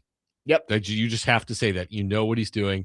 He finds players who fit what he wants to do. Right. He's not worried if they're 5 stars, if they're 1 star. It's, does he fill the role that I want for him? He wanted to get bigger. So they're bigger and they can still shoot the basketball. So boom. And they are 16-0. Trying to get to 17-0 tonight. Keep Vanderbilt men's and women's hoops undefeated. That is an 8:00 tip from Austin. You can listen in right here on 102.5 The Game with Kevin Ingram and Tim Thompson. 615-737-1025 is the text, is a phone number. You can text or call. Scott says the only thing Jerry Stackhouse did that was good was recruiting Tyler Tanner because he was a Stackhouse commit. Did he leave before he was retained by Mark Byington. And by the way, can I voice some concern here? Go ahead. Trey has not called. Yeah, so Trey called Robbie and Rex Road yesterday, but I have not heard from Trey in a while. Does Trey not listen to our show anymore? No, I'm just worried he's sick. Well, right. We need wellness checks on Trey pretty consistently because he's usually a first segment. Right. When he doesn't call at 9:15 like he typically does, it does scare me a little bit. We need a 102.5 wellness wagon. And so, like, when Trey doesn't call, we Trey doesn't call for a couple of with days, like a fruit basket. Yeah, we just go over and just say, "Hey, Trey, how's it going? All right, you're okay. You're good. All right. Make sure you call in tomorrow." We'll see. Maybe Trey is hearing the bat signal right now, and he's going to call Maybe in. he's at St. Thomas Sports Park helping them prep for John Harbaugh. That's very possible. 615-737-1025 is the phone number. Our phone line is driven by WilsonCountyHyundai.com. We'll come back, start hour number 3 after this. Jake Lyman, Cory Curtis, Parker Kelly. Next man up, 1025 The Game.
Final hour, next man up, 102.5 The Game. Jake Lyman, Cory Curtis, Parker Kelly with you on this Wednesday. We got Cory for one more segment here. We are broadcasting live from the Busy Bee Plumbing, Heating, and Air Conditioning Game Nashville studios, home of the $99 yearly Beehive membership, where the buzz is always about great service. Cory, we did touch on the Bears early in the show, but I wanted, before you get out of here, I wanted to give you a chance to talk about the Bears, this matchup with the Rams coming up this weekend. I don't love it. The Rams they're a team that I think a lot of people are looking at as the eventual NFC champions, even though they have to go on the road this week and next week. A lot of the playoffs comes down to which quarterback is going to make the plays at the end of games. And when I look at that group of, Caleb Williams has done a great job of making plays, but he's inexperienced. Matthew Stafford has won a Super Bowl. He's the Iceman. Yes, he is. So, okay. I was about to say, we may have to refer to him as Iceman instead of Caleb. The stat I saw was the Bears are 3-3 this year in games when they've been trailed by 10 points or more in the final 3 minutes or something like that. That's insane. And the rest of the NFL is 3-186 or something like that. Wow. Yeah. So that's how ungodly some of these victories have been for them. And he has been at his best when things are at their worst. We always talk about elevating your team. Okay. What's the problem with Justin Herbert? Yeah, he does. Supremely talented. Right. But has not been able to elevate his team, especially when they need it most. Yep. Okay. Trevor Lawrence, he had a good year. I'm not going to take it away from him. Yeah, really good year. But when the game was on the line, bad pass. There was plenty of time on the clock. He didn't need to force that thing in the middle of the field. And that's why a lot of people, including myself, are picking Bills-Rams as your Super Bowl matchup, despite them going on the road. It's just because you look at the quarterbacks and you say, that guy is going to make the plays necessary to win these football games. Look, the Rams have been my NFC pick for a long time, and that's not changing. And now the weather is going to be an issue. It's going to be very cold. Yeah. And I have a ton of respect for NFL players because I have seen them perform in conditions that are absurd. Like the Titans-Patriots playoff game in 2004 when it was -13, and I watched both teams play when I didn't even want to be outside. Right. And I'm watching these guys play. It was incredible. And so I'm not going to doubt that the Rams are going to handle the cold, but maybe they don't. And the environment in Chicago will be great. It won't be what it was for the Packers. It won't be. Thank you. But just while you're talking, got to get some background. It won't be the same. But listen to me. The Rams are a better team. I know this. Okay, so it would be an upset if the Bears won. But what have we found out about this year's NFL playoffs? It's exactly what we said it would be. Wide open. Yep. I don't know what's going to happen. There is no team that would completely shock me if they went to the Super Bowl. If I had to pick teams that I would be less likely to pick, I think the Bears would be up there. I think the Panthers and the Steelers were the bottom two. I'm saying of the teams left. Yeah, that's what I'm saying. Going into the playoffs, those were the bottom two. Right. They're both out. Yep. So I would say Bears and 49ers are the two teams that I'm like, I just don't know. But that doesn't mean it's impossible. Yeah. I mean, look, both of these NFC games, I don't want to call them a coin flip, but you're not going to be surprised either way. Yeah, the Seahawks getting the week off, 49ers are playing on 6 days rest or less than a week's rest, and now you're without George Kittle. You just got held to 3 against the Seahawks at home a week and a half ago, and now you got to turn around and play them again, and you're in Seattle this time on short rest while they've had a bye week. I'm leaning Seattle there. It just doesn't seem like a game the Niners are going to be able to punch with the Seahawks. I would lean with Seattle and lean with the Rams for sure. Yeah. But I'm not going to be surprised if Brock Purdy and company. I mean, what do Kyle Shanahan and Ben Johnson both have in common? They're both elite play callers. Yeah, they're elite play designers. They are the elite guru play callers. guys. I mean, some of the things you see Ben Johnson doing with the Bears offense are unbelievable.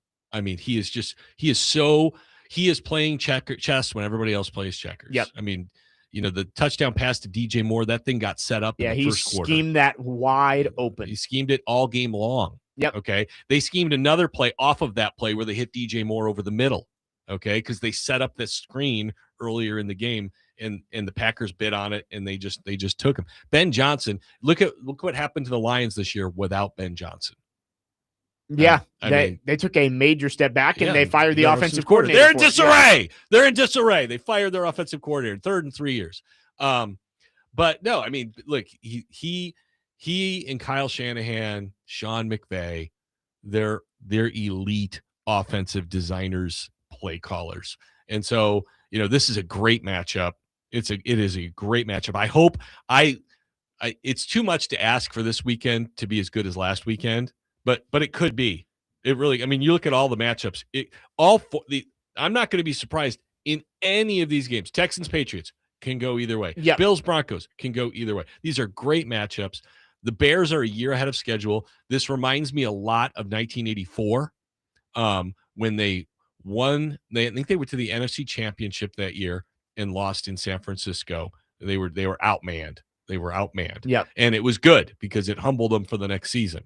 But they beat Washington in the playoffs that year? They might have. I think they did. But that was a big win and a big step for them. And so, number one, winning the division was a big step, but I don't know if I can truly tell fans how big beating Green Bay in the playoffs was. Yeah. And with the expectations coming into the year already have been exceeded. Yeah. You're hoping the team can make a run, but you get Aaron Rodgers as your daddy shoved down your throat for 15 years. You get to the NFC Championship game and Jay Cutler tears his ACL. I mean, you're right there. Yep. I mean, and that was against the Packers, right, by the way. Yeah. So there's been a lot of disappointment. There's been a lot of Monday night games between the two where the Bears are celebrating like retiring Dick Butkus's number and they lose like 49-3, and it's just like, wah, wah, wah. Right. So the town was primed, it was pumped, it was ready, and there is belief in the coach and the quarterback. And that goes a long way. And the quarterback has shown to be resilient, which is number one. Yeah. And he clearly has the belief of his teammates. And, you hear his post-game comments. He's got his head in the right direction. But, we'll see if they can put this one behind them and go on to the next one. Yeah. Maybe a little bit of a letdown. Maybe, but if they do, they're going to be down 21-0. So we'll see. Got them right where they want them. Yeah. 21-3. And I'm not gonna lie, I thought they were gonna lose 40-3 at that point. It looked like it. Yeah, and I mean, they flipped the switch. And I did not agree with everything Ben Johnson did in that football game. When they went for the fourth on like their own 32. Yeah, I was like, what are we doing?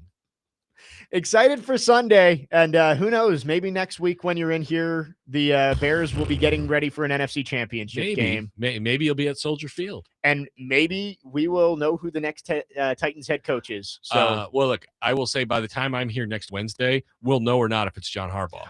100%. We might know by the time TD is in here tomorrow whether it's John Harbaugh. So excited for that, Cory. I know you got to get out of here. Sure. Appreciate you coming in. Yep. Thanks for having me. See everybody next week. Trey, get well soon. Yep. Cory Curtis from News 2 joining us for most of the show today. He'll be back next Wednesday. We got a few more segments here on Next Man Up. That's coming up here on 102.5 The Game.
Next man up, 102.5 The Game. Jake Lyman, Parker Kelly with you for the last couple segments here on the show. Big thanks to Cory Curtis from News 2 for joining us. He had some other engagements, so he is out of here. We'll be back next Wednesday, as he always is.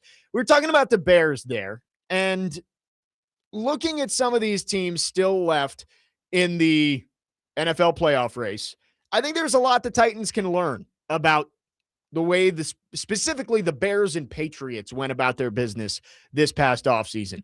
They had a second-year quarterback who was coming off of, I think in both ways, a disappointing first season, you could say. Caleb Williams, Drake May, and I would say the same thing for Cam Ward. There was a lot of hope at the end of the year, but overall, a disappointing first season for Cam Ward. Flashes, yes, but plenty of things to work on. What did the Bears and Patriots do in order to help them succeed in year two? Both of them brought in established play callers. And I think that's what the Titans need to do no matter what their head coaching situation is.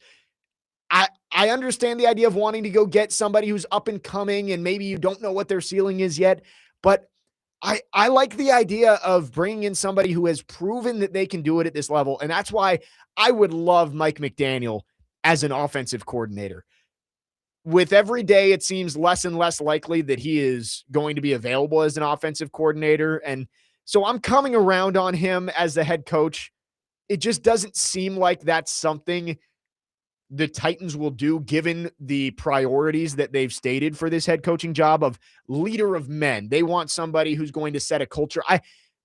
I might be stereotyping Mike McDaniel just based on the way he looks and some of his press conference antics, but I don't think that fits the bill for what the Titans are searching for. But I would love him as an offensive coordinator because that's what those two teams did. And now they're playing in the divisional round of the playoffs is they had a quarterback who had a lot of talent, but disappointed in their rookie season. They brought in an established, experienced play caller, Josh McDaniels, Ben Johnson, and they added weapons around him. For the Patriots, you bring in Stephon Diggs, who can be a veteran, reliable guy out there, at least on the field. You get Kyle Williams in the third round, who I know a lot of Titans fans were excited about. You get Travion Henderson in the second round, who's a weapon out of the backfield for this team. They protected him at left tackle with their first-round pick. They built around the quarterback. Same thing with Ben Johnson and the Bears. They got Caleb Williams, Colston Loveland. Now you got two really good tight ends. You already had DJ Moore and Rome Odunze. You draft Luther Burden in the second round. The Titans need to do something very similar. Whoever your head coach is, go get an experienced play caller who knows what they're doing and is going to be able to help Cam Ward develop, and then add weapons, whether that's in free agency. Maybe you go sign an Alec Pierce or somebody of that caliber. Romeo Doubs had a good game on Saturday. I like him as an option.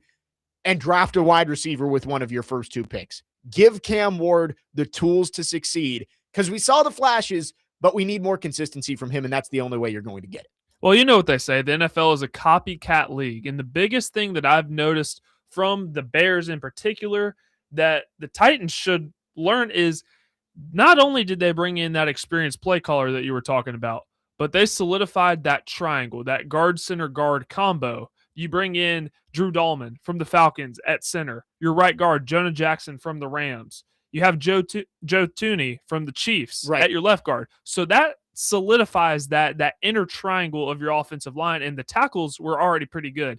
You hit on a guy like Kyle Monungai in the seventh round out of Rutgers. So that's really helped the run game. And if you've noticed something that Ben Johnson did in Detroit that translated to Chicago is he loved to utilize the tight ends. Colston Loveland's really been coming on. Cole Kmet loved to run the football. And when you can run the football, that opens up the play action. So if you notice how Caleb Williams has been developing this season, it's kind of been, week one, he wasn't the best at play action, but as the season progressed, he's gotten better slowly. He's not all the way there, but it's slowly starting to come together. So when you have a good run game, you're able to run play action, and that helps out a young quarterback like Caleb Williams. Yeah, everybody wants the flashy offense of we're going to throw the ball 50 times a game, but the teams that have success are the ones that really know how to run the ball well.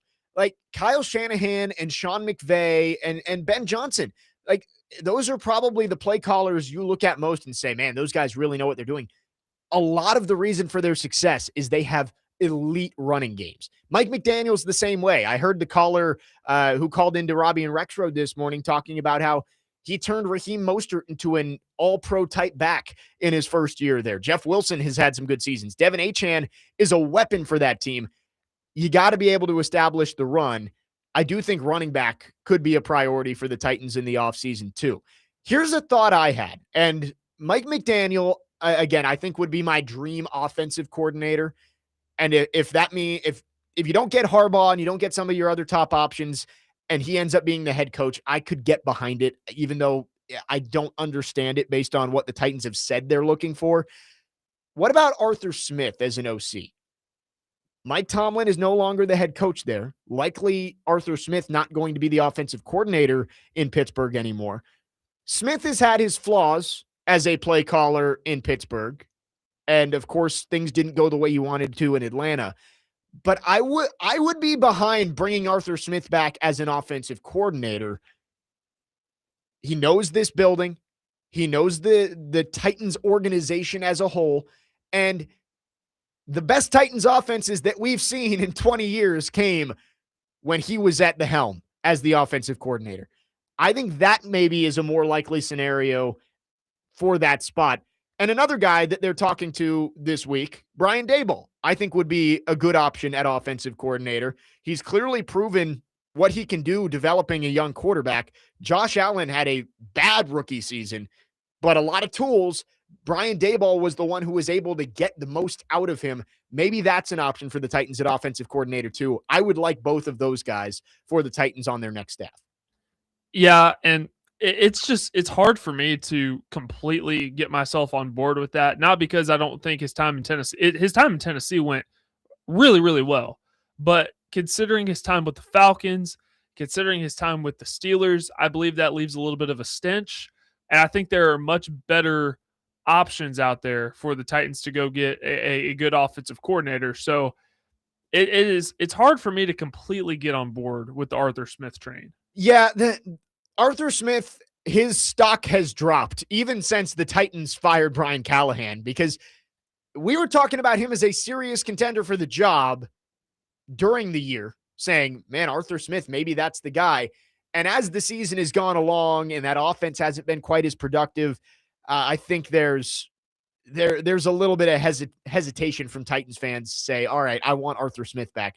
But as the offensive coordinator, I think I could get behind it. Benjamin on the text line says, I want Kenneth Gainwell so bad on the Titans. That wouldn't be a bad addition. The Titans, and John in Nashville also texts in about having 2 first-round picks on the offensive line. What's the issue? Left tackle. Then you need to spend a first-round pick on the left tackle, get a wide receiver in the second round. Let's talk about the resources the Titans have, because not being in a position to trade back means that you're not going to get a large influx of picks. Maybe you trade Will Levis and you get a day 3 pick. Maybe you're able to package a couple of picks together and move back into day 2 in the 3rd round. But you're not getting an extra first or an extra second unless for some reason you want to trade Jeffrey Simmons, which isn't going to happen. So you got to deal with what you've got. And I still do believe edge and wide receiver have to be your first 2 picks in some order. You've got to take a pass rusher. You've got to take a pass catcher. So you have to get those 2 positions figured out. Left tackle, Dan Moore is going to be your Band-Aid for at least 1 more year. And then I think tackle becomes your number 1 priority in 2027. But you've got Dan Moore there. You're paying him $25 million this year, $22 million or something like that. He's going to be around. He has no dead cap if you cut him after next year. Unless he takes a huge step, he's going to be gone after next year, and you can go draft your tackle. But I think the best plan for the Titans offensive line this year is continuity. Stick with as many of those 5 as you can. Let Dan Moore and Peter Skoronski play together for another year. They showed progress down the stretch. Let J.C. Latham get a little bit more reps at right tackle, and hopefully he's able to stay healthy this year. Maybe you make a change at right guard. But for the most part, I think continuity is the best plan. because you do have so many other holes on this team. And when you have limited options at the top of the draft, you've only got 4 and 35 right now. I think those have to go to those pressing spots, which is edge and wide receiver. And I think the option to trade back, it seems like it's becoming more and more unlikely that the Titans are going to have a viable trade back option. Now with Ty Simpson, I know we're going to get into this later, but with Ty Simpson not budging, he's full steam ahead preparing for the NFL, which I disagree with, but that's a conversation for another time. If Dante Moore decides to come back to school and you threw out the scenario of quarterbacks going 1, 2, 3, now that throws a wrench in all of that. But again, with quarterback needy teams, there are more quarterback needy teams than there are good quarterbacks available to go in the first round. Yep. So what does that mean for Ty Simpson? Does that mean that he gets picked 2? Does that mean he gets picked 3? I don't know. But I think what that means is there's still a team in there that's probably not going to draft a quarterback. So what does that mean for the Titans in terms of a trade back option? Well, let's talk about that coming up next, because today is the final day for underclassmen not playing in the national championship game to declare for the NFL draft. We still have not heard on Dante Moore. There was some news about Ty Simpson and some of the offers that he had to go back to college. So we'll talk about all of that coming up next. 615-737-1025 is the phone number. Our phone and text lines driven by WilsonCountyHyundai.com. Jake Lyman, Parker Kelly, next man up, 1025 The Game.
Next man up, 102.5 The Game. Jake Lyman, Parker Kelly with you. Couple more segments on this Wednesday. Chase and Big Joe are coming up at the top of the hour.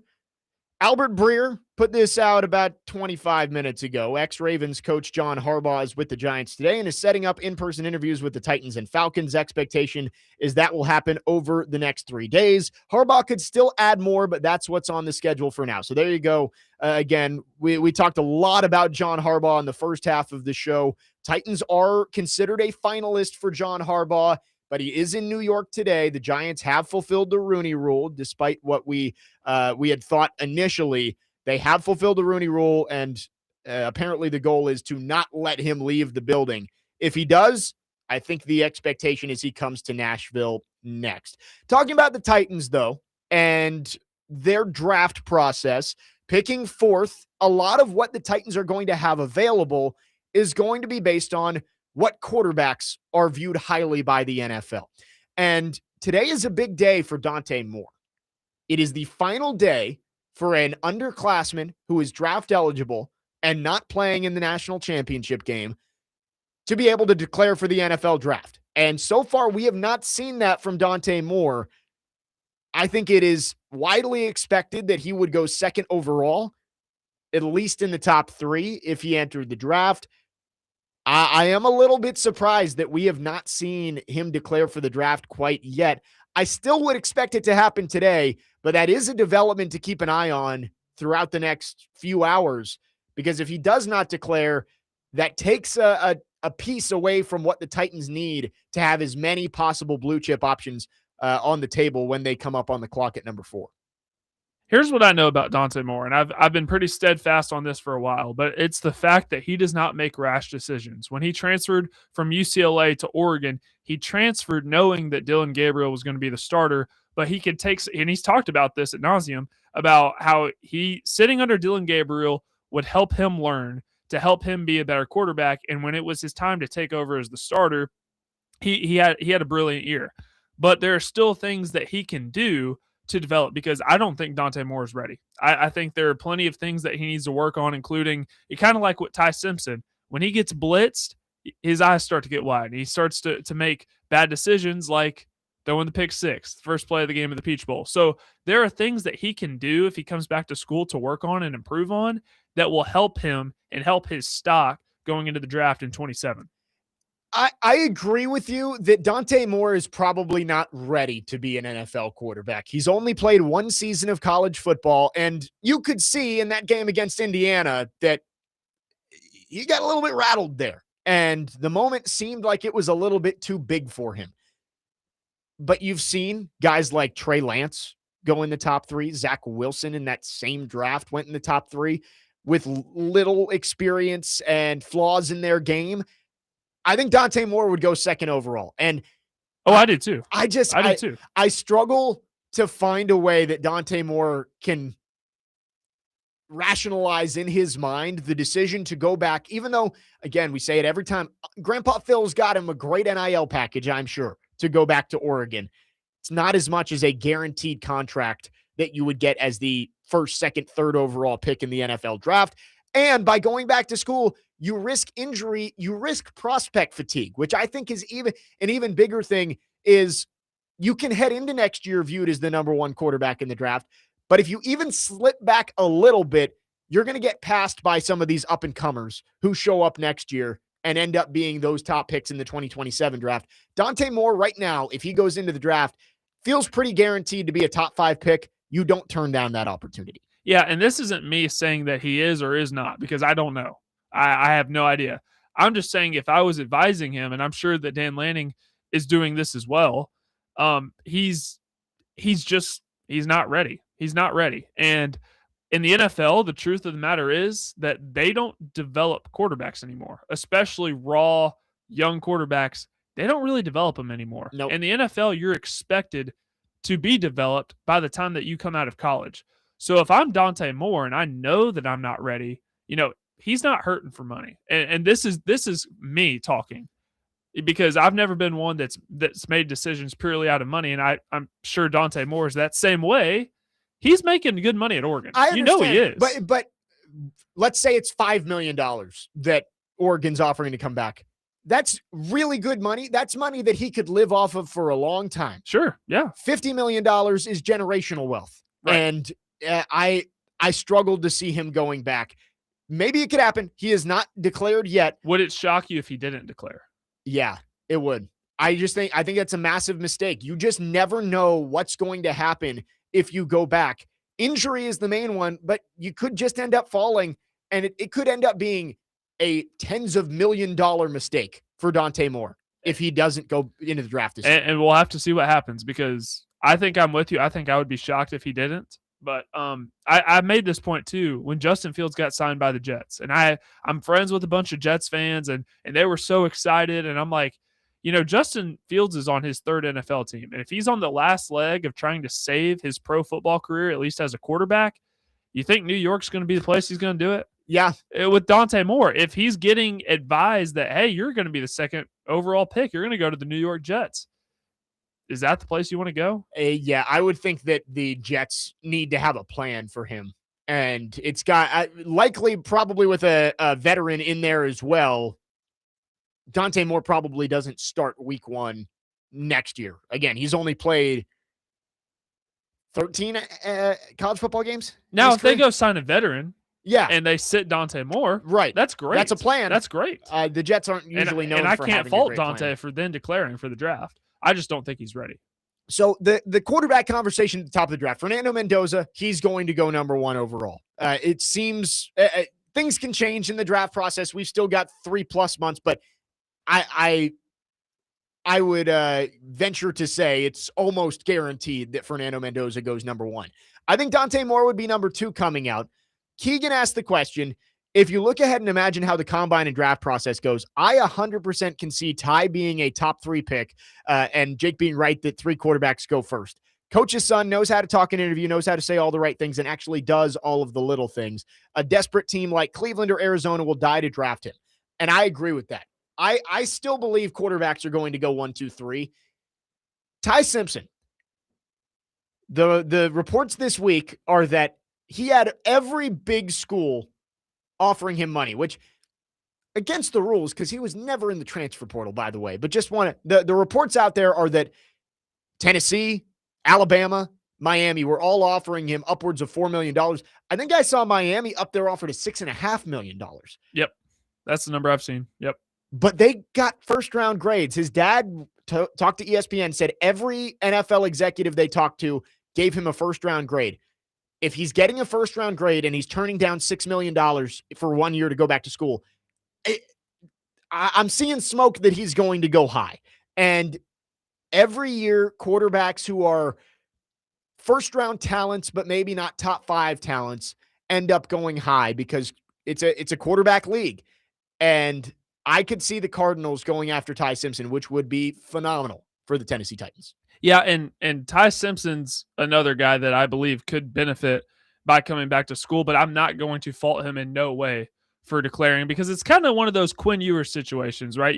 There was a lot of pressure on Texas to start Arch Manning that next year, and Quinn Ewers, his draft stock had fell a lot. He ended up being a 7th-round draft pick, but Quinn Ewers was one of those guys that didn't want to tarnish his legacy at Texas. He didn't want to transfer to another school. He wanted to be remembered as the Texas Longhorns starting quarterback, and he decided to pursue an NFL dream. And he probably could have made more money coming back to college. No, that's fair too. So it goes both ways. With Ty, he probably, I don't think he would, because there's pressure on, they have Keelan Russell, who was a 5-star quarterback, was Elite 11. I think he was Elite 11 MVP, which is a very good award. So he's one of those guys. He wants to be remembered as the Alabama starting quarterback, and I can't fault him for it. Yeah, and I think Ty Simpson's going to go high, and maybe it doesn't end up being 3rd overall, but if quarterbacks are close, usually they end up going higher. Look back at the 2019 draft here in Nashville.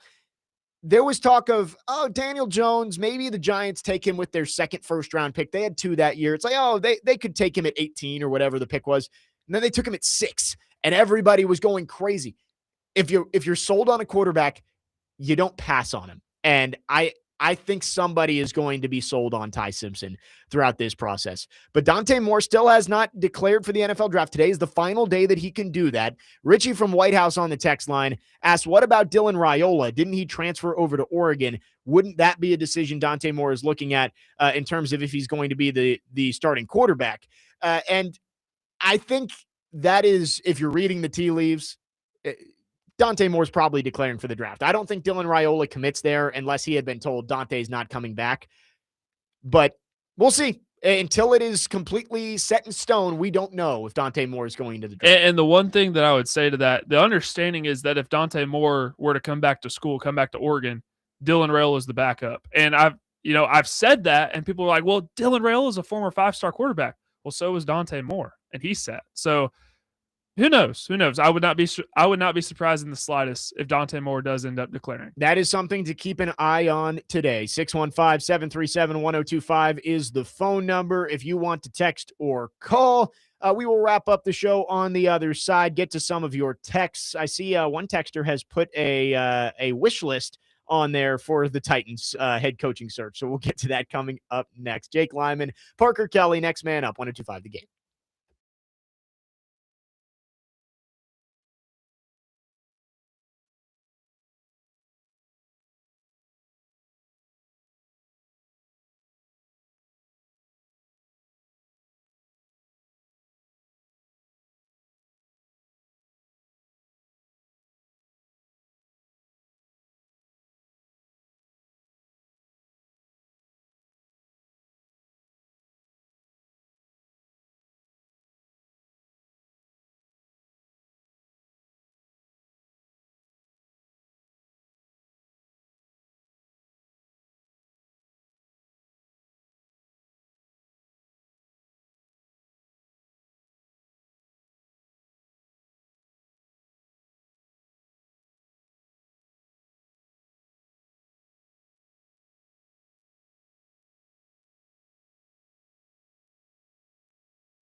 Final segment on this Wednesday. Next man up, 1025 The Game. Jake Lyman, Parker Kelly with you.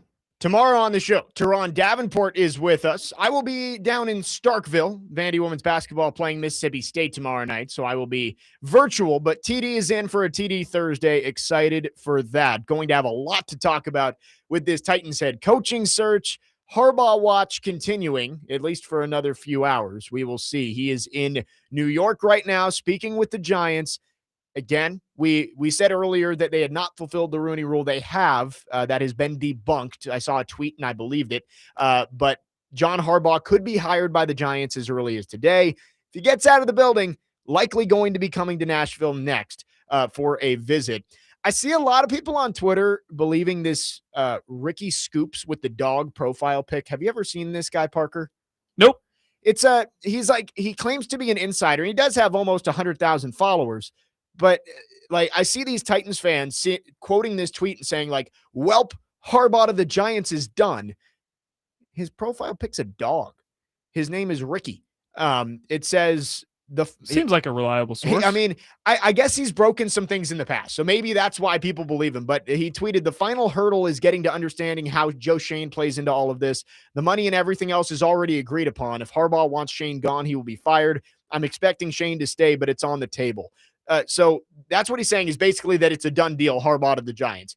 Maybe he's right, but I'm going to wait for some of the actual reporters with some sort of network or paper or online publication behind them to report it. But Harbaugh is with the Giants today. The expectation is they are going to try and not let him leave the building without agreeing to a deal. If he ends up coming to the Titans, coming to Nashville, I think there's a good chance he ends up being the Titans' next head coach. But we'll have to see. The next 10 to 12 hours are pretty important here. I would think if he is going to be the next head coach of the Giants, it's going to happen relatively quickly.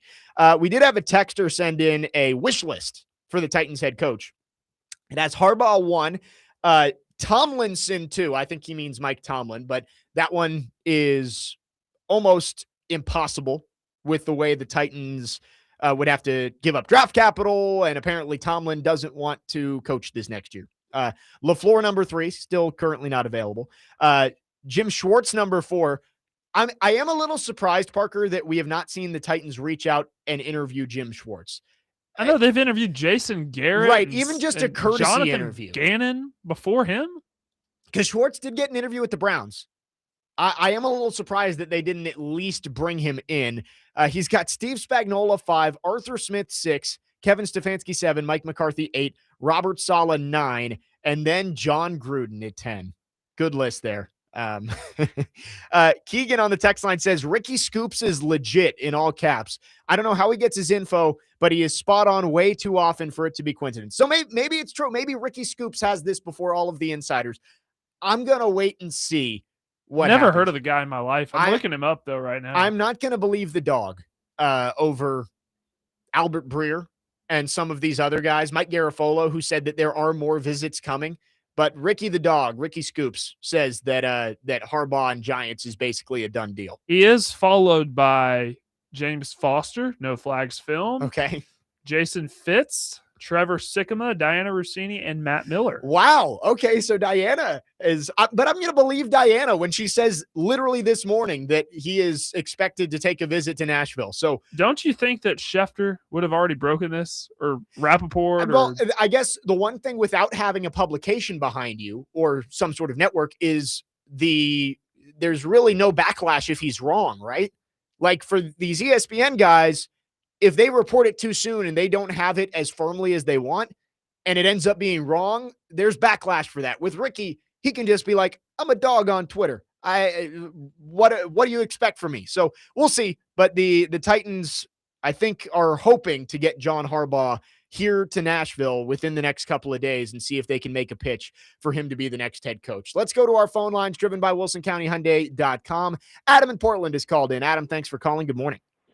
Jake, I wanted to hit you before you left, man, because I understand Harbaugh has an excellent record. I understand this year didn't go right, but like for the most part, they've always been competitive in the playoffs. But has he ever proven that he could take a loser and turn it into a winner? That's my thing. Baltimore's been good the whole way. So that's the thing I got to see, man. Like Baltimore, he struggled this year with a very good team. We're going to have a lot less to work with.